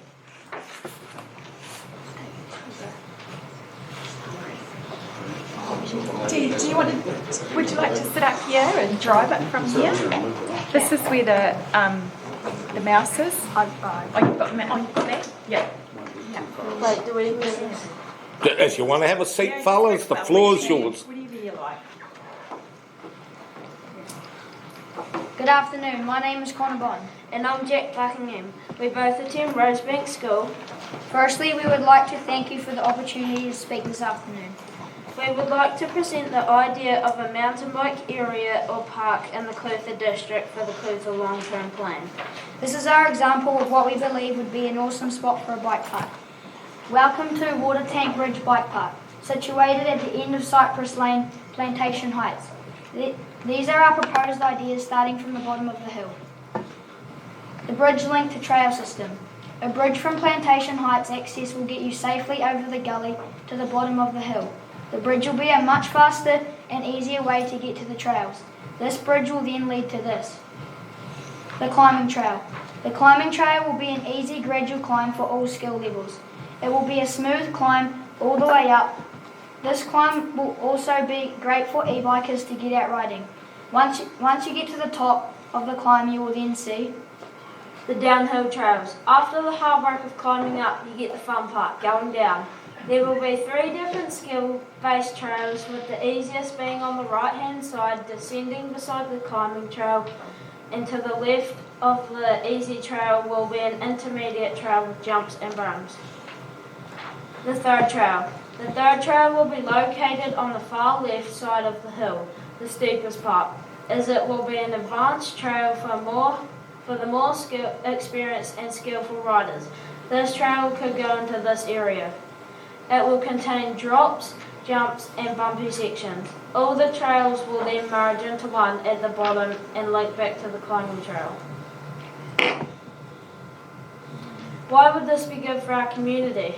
We believe that a bike park in the community would benefit all ages by getting outdoors and being active. A bike park would be well used, and the local bike shop in Clutha have sold over 350 bikes in the past 2 years, and we are sure these cyclists would love a place to ride. We will make sure to maintain the trails for many more years to come. Remember, this is just our example and would be grateful for any local area we could make this idea possible. We are now welcome for any questions. Thank you for listening.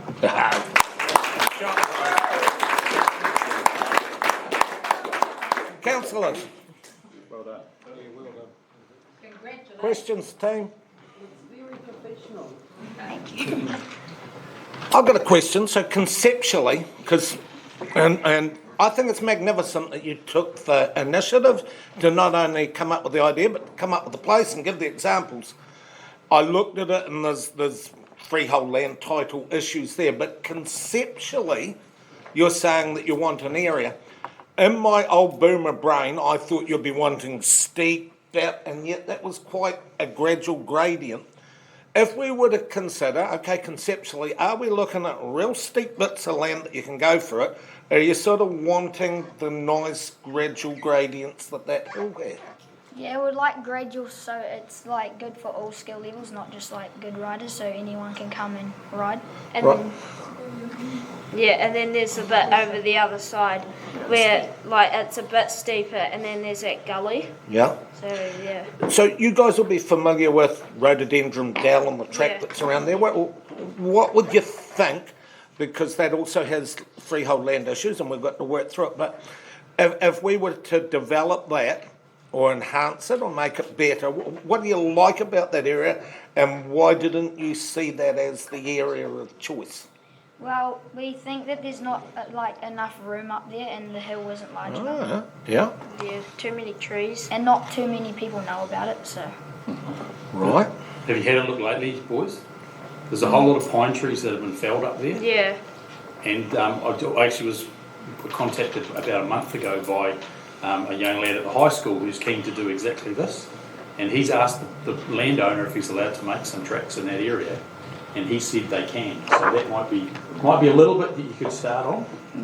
Yeah. But yeah, and you probably know the boy anyway, and I can tell you his name afterwards. Further questions, councillors? Councillor Valwell. Thanks, Commissioner. Yeah, very well done, Jack. What I know, this area you're looking at, you've sort of got a concept plan. What sort of length would each of those trails be?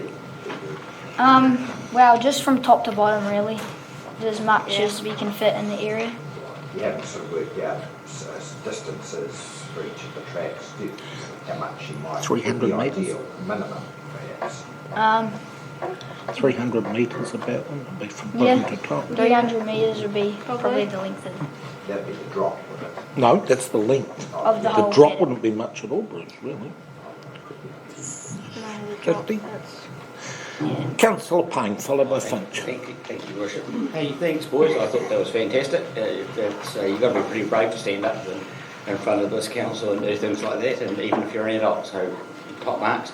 I've got a question for you. I just wondered whether you guys would be prepared to come to our youth council and do this very same presentation. Jean? Yeah. That would be a great good idea. Yeah, that would give us We've a got a very bit good youth council that may be able to give some direction and help as well, but on just what you guys are trying to do. Yeah. Good thinking. Yep. Councillor Finch. That's really, really well done. Thank you for your great presentation, and thinking out all the areas and doing it all for us to look at is really, really brilliant. What surface do you see on all the trails? It'll be just dirt, Yeah, Just dug, dirt? like dug down, sort of. Yeah. Okay, thank you. Just like the grass is just like chopped off. Yep. To dirt. Yep.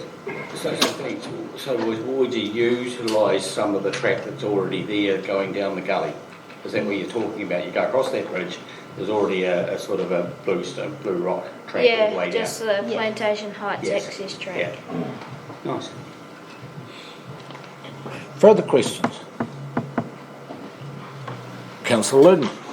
So, looking at funding wise, if we were to say support this,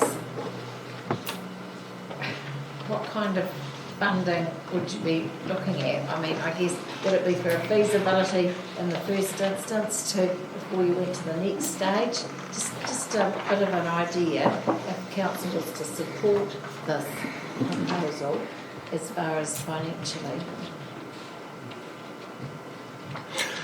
Would it depend, like I'm thinking, well, not being awful, but there we've got so many freehold issues, it's a problem. But for the likes of the rhododendron dell and the impetus from the high school and the tying and the youth council and these guys, brilliant.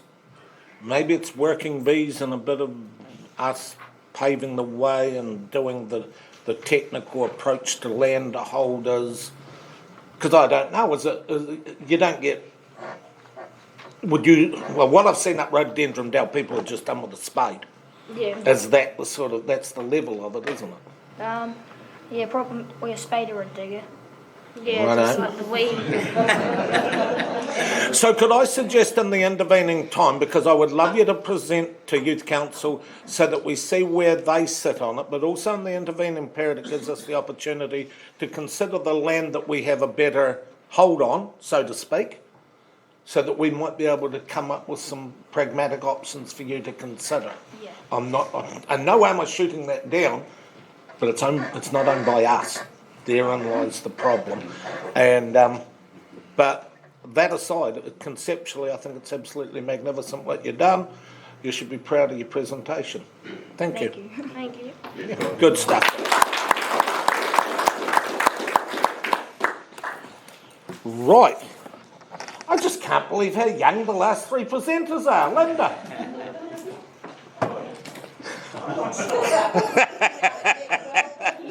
So page 233. Yep, just plug that in there and mouse there as well.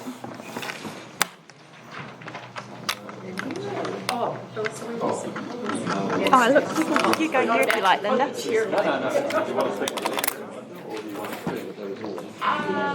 Probably better there, just because of the range of the mouse. Where, just here? Yeah.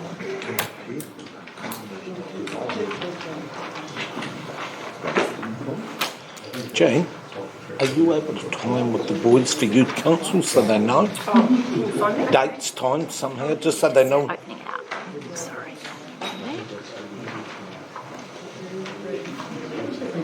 That one there. Yeah, we've just got presentations.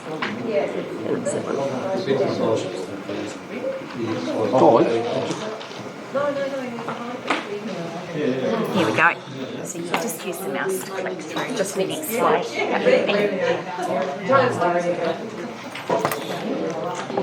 Okay, ladies and gentlemen, we've got a presentation from a Whacker Swimming Baths. Linda. Well, thank you again for the occasion to talk. My name's Linda Wilson, as the chairman of the Whacker Swimming Baths.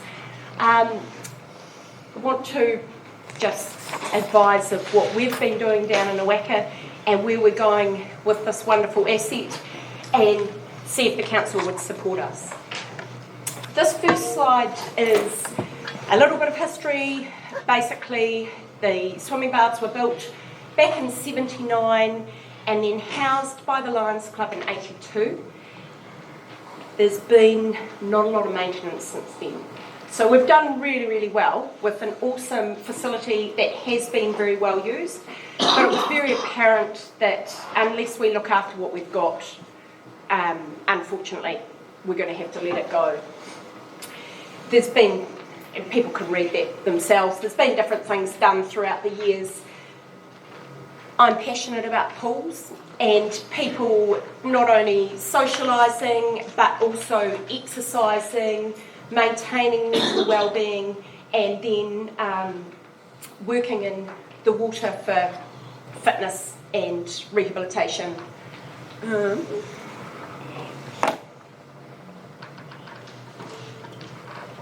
If you're in a weka at 6 o'clock in the morning, you'll see people darting around in towels just to get their old bodies moving. And we do have a group of our community that are really, really actively still using the pool first thing in the morning.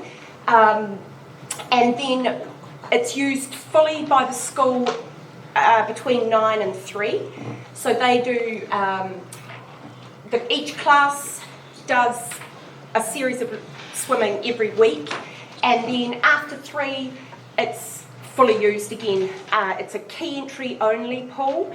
We found that our supervised sessions, with all the changes in legislation, were becoming too difficult to manage, and with some people in the community, children would be dropped off.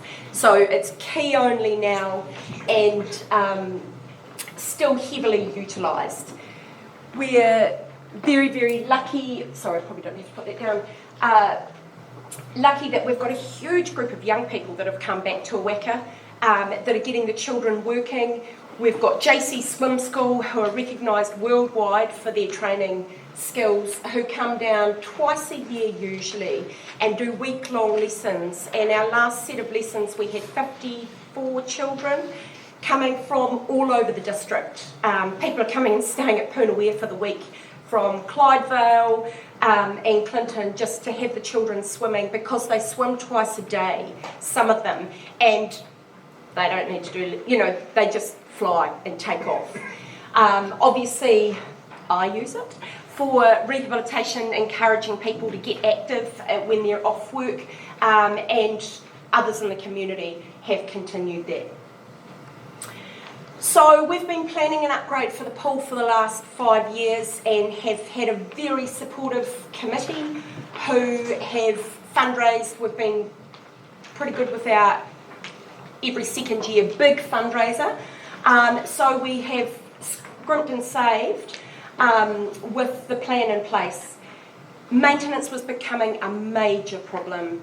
The painting's supposed to last 10 years. It was lasting, if we're lucky, 2 at $10,000 a paint. The building is lucky it hasn't blown off and killed somebody. So we knew that something had to be done. So the plan wasn't last year, it was the year before, we did the feasibility study, got more recent quotes, and went ahead ourselves to plan the upgrade, speak with council. Everything took so long, so we went and got our own money. But there are dreams for the whole 10-year plan. So we've looked, and the project is going ahead. But of course, with an old building, when you start, there are additional costs. So as part of our program, which I'll talk, you'll see that we have planned a roof and re-surrounds of the building. We've planned the PVC liner and got money to fund that. We've planned water upgrade and hydraulic entrance for those who are with a disability or find it difficult to get in and out, because we've got covers on the pool that are difficult for people to get on and off themselves. And then they were having to, they couldn't lift the stairs in, because we can't leave stairs in the pool and then put covers on to maintain our heat, to reduce our power bills. So I don't know how much detail everybody would like, and I'm certainly, when I went to council last year, we weren't aware that you had done this building WCP maintenance report, but I managed to get my hands on it in good enough time, otherwise it would have been a real waste. Out of that there have been additional costs that have come up. We've seen that while we've got the roof off, it would be really worthwhile to paint the steel beams. It wasn't in our original budget, but we've realised that we definitely need to upgrade the electrical services and our main switchboard that haven't been touched.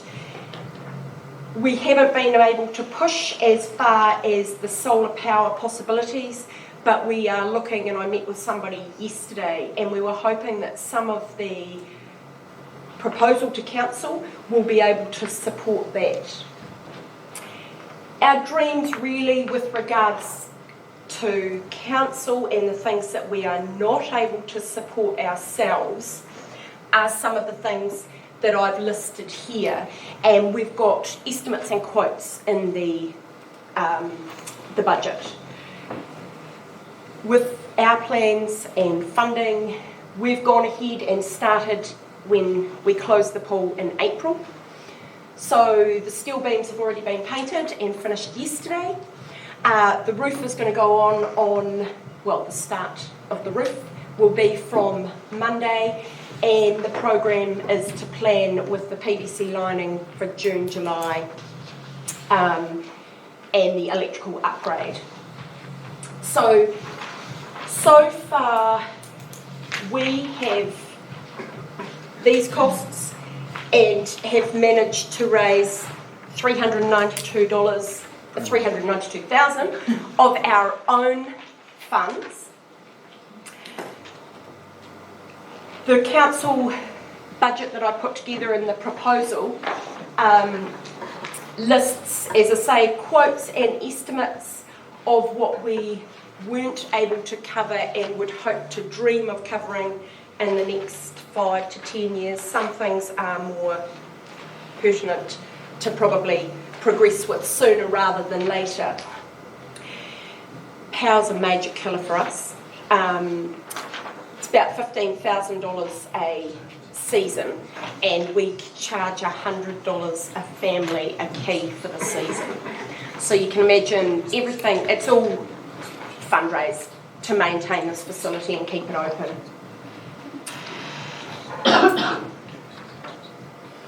The pool is important, swimming is important for our young ones. We have got a huge swimming club that we've started up with young ones coming once a week, and we would love the council to be involved in ongoing maintenance and helping us out. Thank you for that, Linda. Questions, Councillor Finch? Yes. If I go that way. So I've had to bring this up compared to the proposal that I did send. I've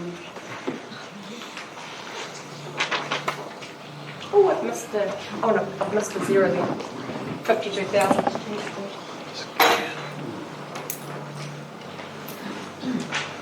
I have a question, please. Thank you very much.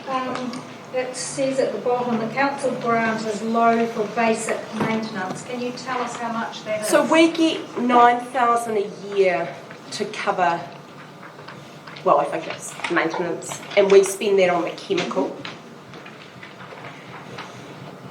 That's been the only input from council. We appreciate, obviously, it's $1 lease a year, so we do get the use of council land, but the pool is run as an incorporated society and under a charitable organisation. So all of our additional maintenance is fundraised or through funding agents. Lovely, thank you. How much did you say your power was a year, sorry? 12 to 15,000. 12 to 15, thank you. Councillor Herbert, followed by Payne. You just started to touch on my question there. Who owns the land, who owns the pool, and who owns the structure of the roof? The land is council owned. The facility is community owned underneath the incorporated society. Pool and the roof are both community owned? Yep. Thank you. Councillor Payne. Oh, thank you and welcome, Linda. Look, Sorry for not standing, we've been up and down all No, day. thank you. Hey, look, I'm just trying to get my head around the budget. You're asking for a one-off 195, or are you asking for less that 10-year and you want it delivered over 10 years, that 157? Is that what you want? Is it 15,700 a year? Or 195, no, 195 one-off would be the ultimate. So no ongoing it? Well, I don't. Well, just get my head around it. I'm new to council. Right. I don't know how that. Well, operating expenses over 10 years at 100, you're estimating at 157,000, so that's 15,700 So no. per annum. No. No. So this is the forecasted 10-year expenses to upgrade the pool. Yes.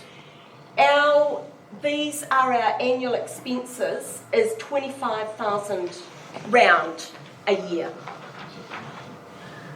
That's included in the 195.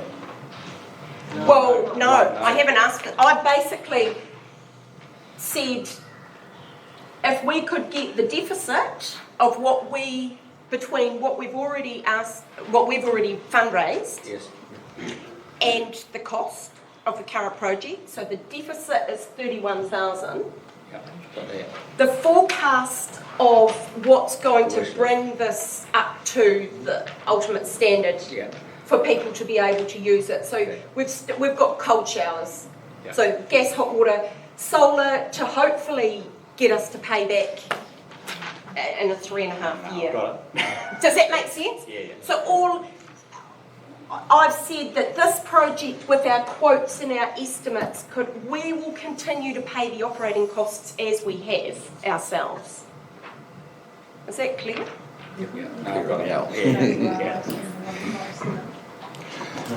So the proposed council is the deficit, the 157, and the contingency of 5,000 if this is run over. So I'm not actually asking for any operating costs. Is that clear? Can I have a clarification, possibly Jules? You're not the first swimming pool to come along, Linda. What is, so Linda said she was getting 9,000, and I had a funny feeling Kai was more than that, but I'm not 100% sure. What's the methodology of how we fund assist pools? It hasn't changed. Well, we used to have a methodology that was based on the number of kids that use it, but effectively that's changed over the years by requests coming in and council approving more when there was heat pumps, for example, because electricity costs went up. So effectively, council's decided on a case-by-case basis what the needs are from the pool, what you're prepared to fund each year. So yeah, okay. So the council's input to the pool for I don't know how long that 9,000 has been, but I've been involved for the last 5 years, and it's been 9,000, but that's it flat for anything that we've done in a whacker. I've never known a swimming pool like this not to leak. Have you done a test to see what your leakage is on water per day? Because it affects your ability to heat the water, the costs. In fact, you just heat water that's flowing out. Have you done a loss of water test? That should hopefully change though. So we did because I'm in the Belcliffe, the pool so often, I said flatly no tiles. Okay, that's fine. Our committee wanted to do tiles, and I said that's fine. Are you going to get in with the toothbrush and clean it each day?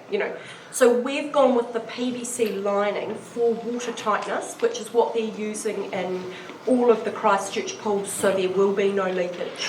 It's not so much that leakage. Correct me if I'm wrong, Jules, but like last night at Katankata Promotions, they brought up for the first time that their pool's losing 22,000 litres a day, and then it's hold on.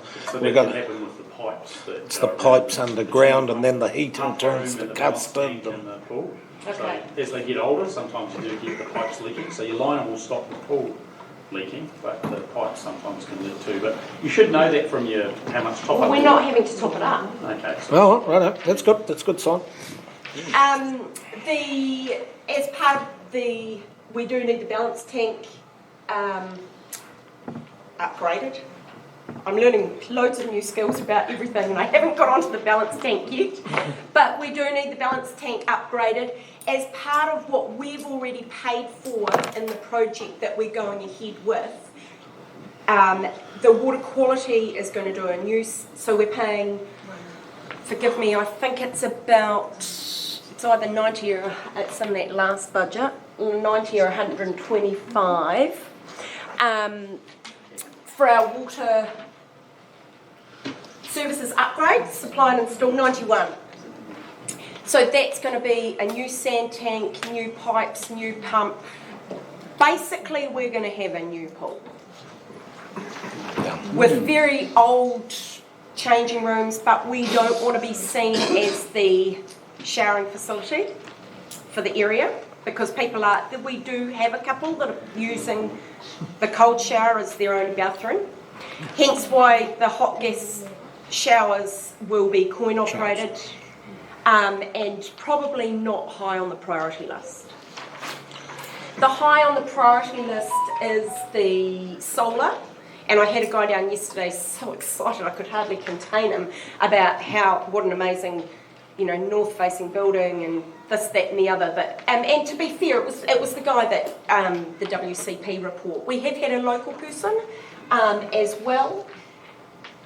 He had some different ideas, and we just thought we'd look at another quote. Further questions, councillors? Councillor Volwell. Thank you, Richard. Linda, just looking, if you put the solar in, you're looking at 3.5 years, I think it was, payback. Yeah. So what would your annual power bill be if you sort of had a guesstimate there? No. We've actually got a committee meeting tonight, and I'm going to take it to the committee. They're hugely new skills that every tradesperson that you speak to. He believed that we would, if we could get payback. He couldn't estimate the quotes, and we would have to go and speak to the power company. So I would imagine there's lots of things we're going to look at after meeting with him.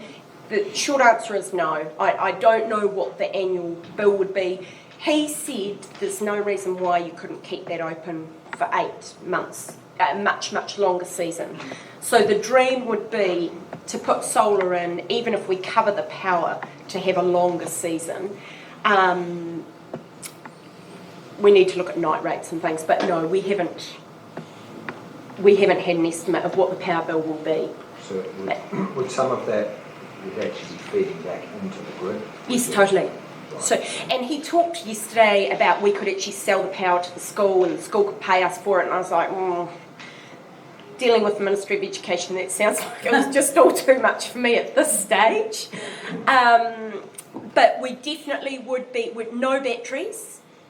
It would be, he believed that it would be going from 7, and we'd need the heat pump from the 4 till 6, turn the heat pumps off. We'd use the heat pump from 4 till 6 in the morning to heat it to swimmers' temperature for 6 a.m. swimmers. But then we should be able to use the solar ourselves to power for the rest of the day. We've gone to, we're using a power factor, a slow, soft start on the new heat pump, and we're using a power factor indicator which is supposed to stabilise our power usage so that it's more appropriate for solar, and there won't be highs and lows, so that won't charge at a greater kVA. But yeah, as far as the numbers, I don't know, sorry. Another question, if I may. We've got the forecast 10-year pool upgrade expenses of $157,000. I think that was in the next slide. Yeah, so that's probably incorrectly. That is, upgrade expenses. So that's purely to get new covers, fire requirements as part of the Section 112 and all of those things, rather than running expenses. So, and it says a 10-year upgrade, so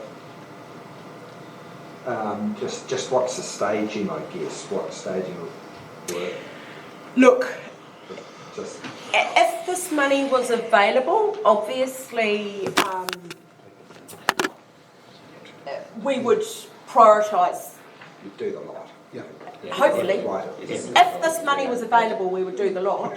If it's not, we're going to continue. Solar is for next season for the committee, and then the other things would probably just have to wait. The thing with, just quickly going back, that I was surprised about with the solar is they give a 30-year warranty to the panels, so they're there for, it's a good investment. They're obviously not. Right, councillors, we've had a pretty good thrash at it. Anyone got another question? Everyone quite clear where we're heading? Yeti? Linda, thank you for your passion. Pass on to the team. That's a great bit of fundraising you've already done. You're well into the project. Lloyd? Can we just get a copy of that slide? I have seen that. Yeah, so that was distributed, it's on your OneDrive and also was emailed last night. Yeah, I've seen it somewhere. Yesterday about 5. There's a PDF in your OneDrive. Oh, sorry, that slide. I can flick out It's at the bottom of one of your agendas. Yeah, I've seen it somewhere.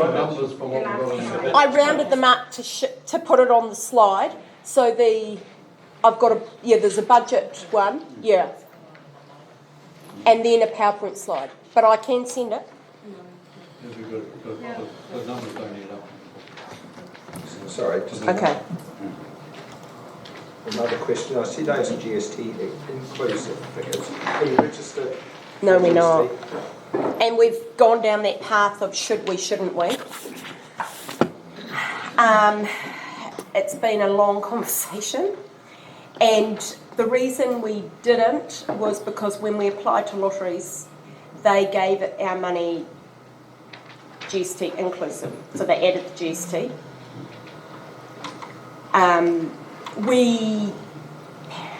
I don't know if I should say, but apparently we used to get some of our costs back in GST through the council, but that wasn't when I was involved. Yes, that's true. Yeah. It wasn't while John was here. Right, we'll just leave that one be. Let that one flow. Right, thank you for that, Linda. So we have spoken to Shan Thompson about it. Done. Okay, team. On to our lucky last presenter. Thank you. Where is Luke? For those of you that don't know Luke, he is growing by the day, in my opinion. He's our Youth Council Deputy Chair. Ollie, our Chair, couldn't make it tonight. Luke's come all the way over from West Otago to do the presentation. That's his commitment to the cause.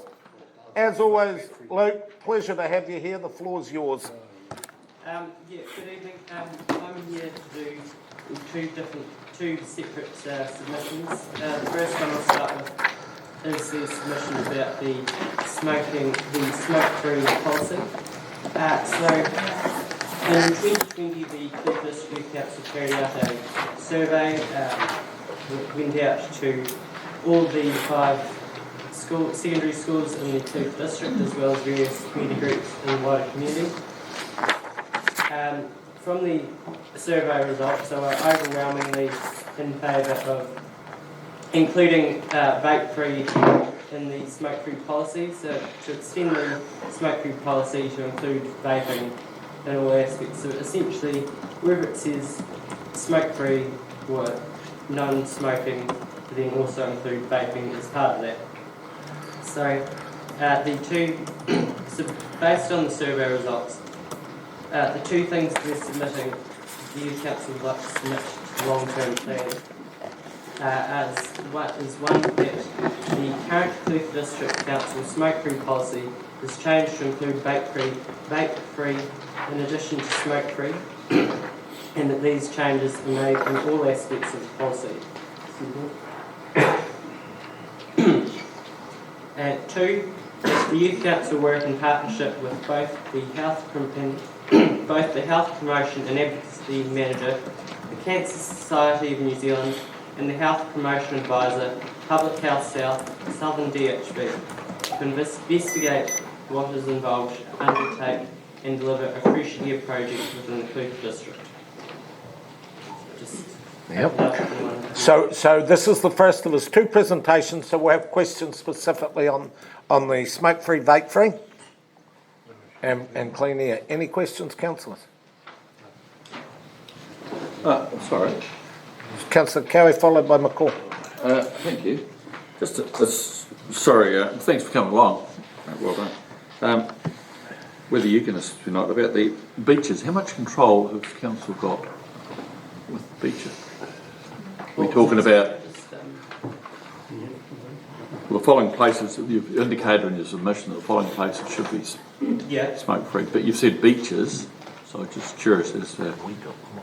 We're just trying to gauge, the public's opinion on smoking and vaping and where they think, where people think that it should be allowed or not allowed, to try and gauge in the community. So whether we'd also look at expanding out the smoke-free policy that also include additional areas that not be looked at. But initially it's just to include vaping as well as smoking in the policy. Fair enough. Thank you. Councillor McCall, followed by Herbert. Your Worship, Luke, well done. I've just got a question for you. I'm a reformed heavy smoker, and I just see, I'm a wee bit concerned. I'm sure smoke-free is a big thing, but for vape-free has been recognised as vaping, they say, is really good for giving up smoking. I wish it was around 10 years ago.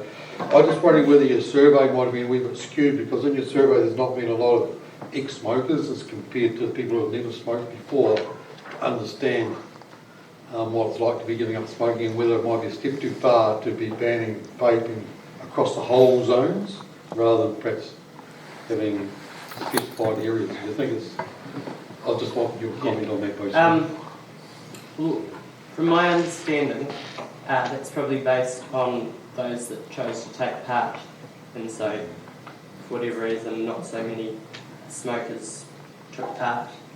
I would suggest that probably vaping is a substantially larger problem than smoking, especially in people more my age, sort of school age. It's far more prevalent. Could be that the ex-smokers are all dead. Thought of that.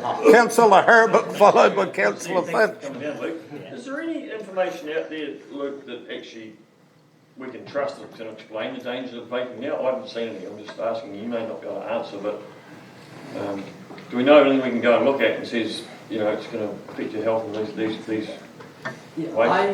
I don't know for certain the exact ins and outs, but it is certainly as addictive, if not more addictive, than regular smoking, vaping.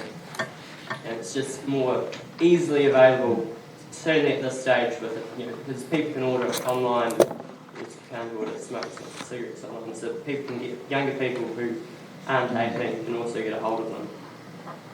Councillor Finch, followed by Thompson. To that, we had a presentation from, was that Health, about the smoking and the vaping.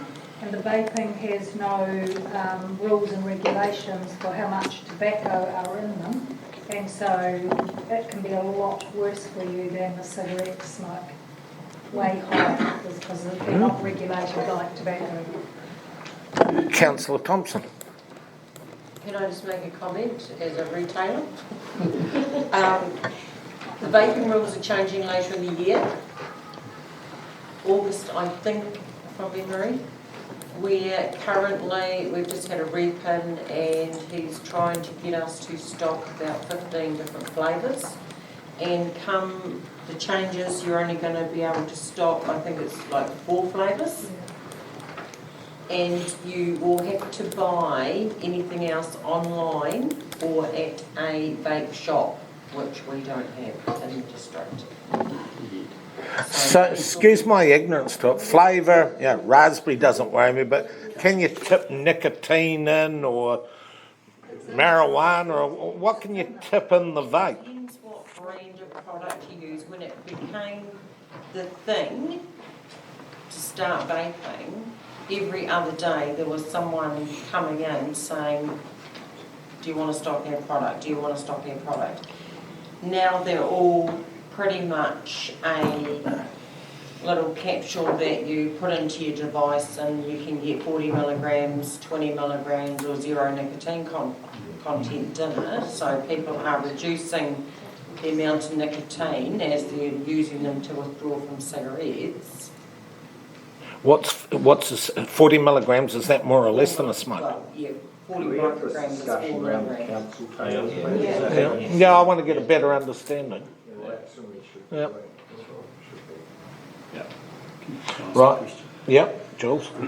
Thanks very much, Luke. Our current smoke-free approach has been to put signs up and to ban that, but it's really been self-policing, whereas it gives the people who are in those parks the ability to say, hey, can you not smoke by me? And there isn't really much enforcement. Would that be the same sort of approach you'd be seeing if you're asking council to extend it to other areas and to vape-free, or would you be wanting to see something different than more the ability for the public to actually say, hey, don't do that near me? It will probably, from my understanding, have to be more a continuation of that self-policing. If I'm not mistaken, it's how it has to be legally.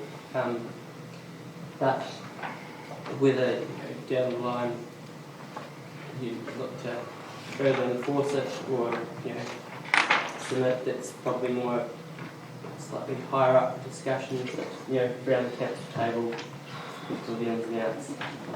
Just that. Further questions, councillors? What else do you have for us, Luke? So the next submission is regarding our ongoing methamphetamine awareness campaign. So in 2018, it was identified by the then Clutha Youth Council of the serious societal issue that is methamphetamine throughout the Clutha district, and the prevalence that it is having around the district. So as part of that, it was decided that in early 2019 there would be a march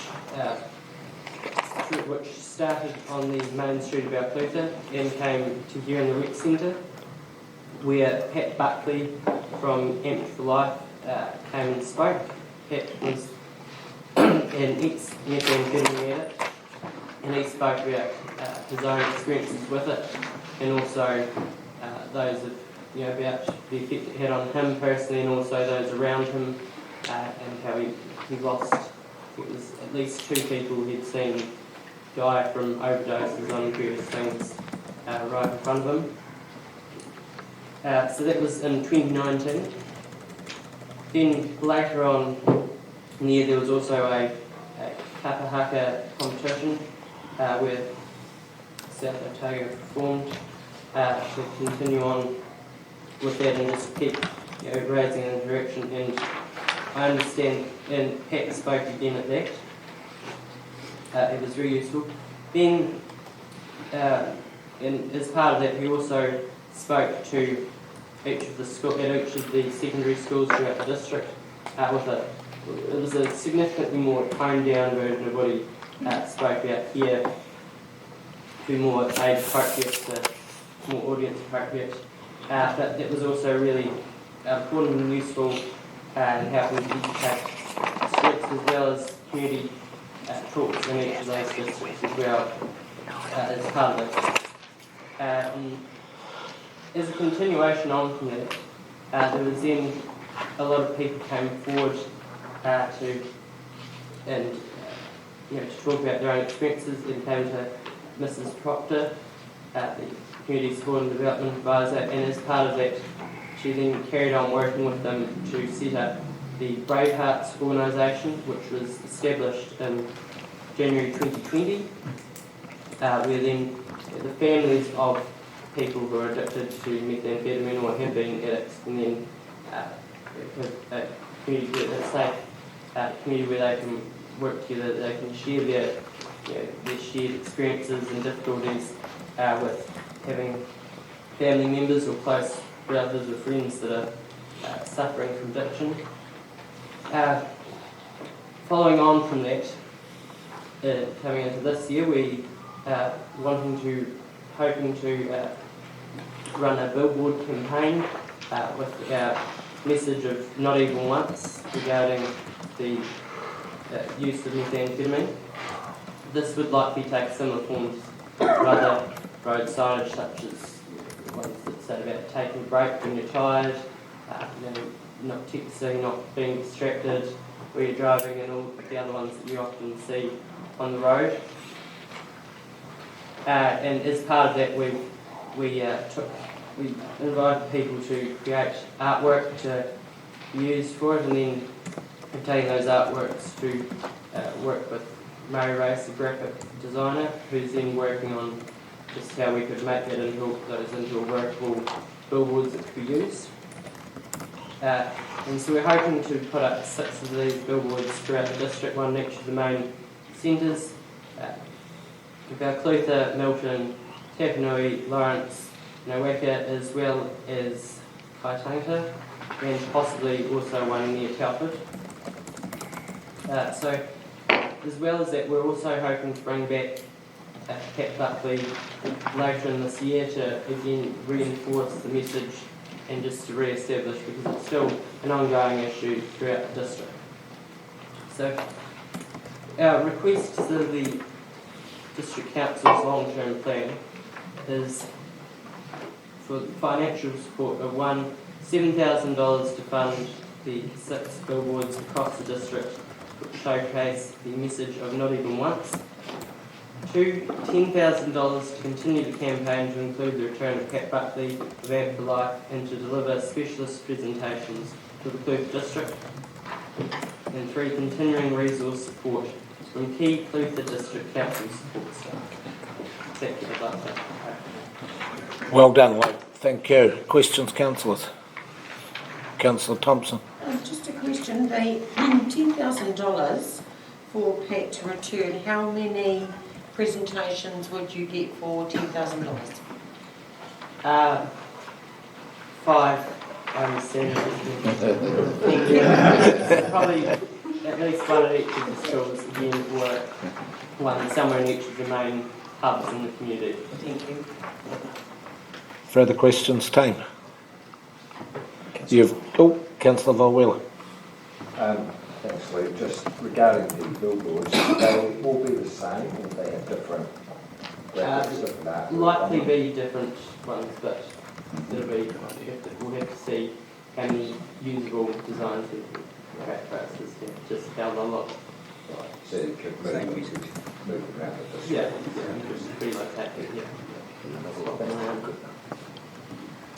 Further questions? Good thinking on your feet, Luke. Good answers. And we really appreciate the fact that firstly you came down and represented your youth council so well, but that you came down from West Otago. That's your commitment. And Luke has been a standout youth councillor, so well done. Thank you. That brings submissions to an end. We've got some procedurals I've got to do. First I've got to get we'll do it both at once. I need someone to move Bruce Graham's apology, and at the same time that we receive the verbal submissions to the 2021 long-term plan.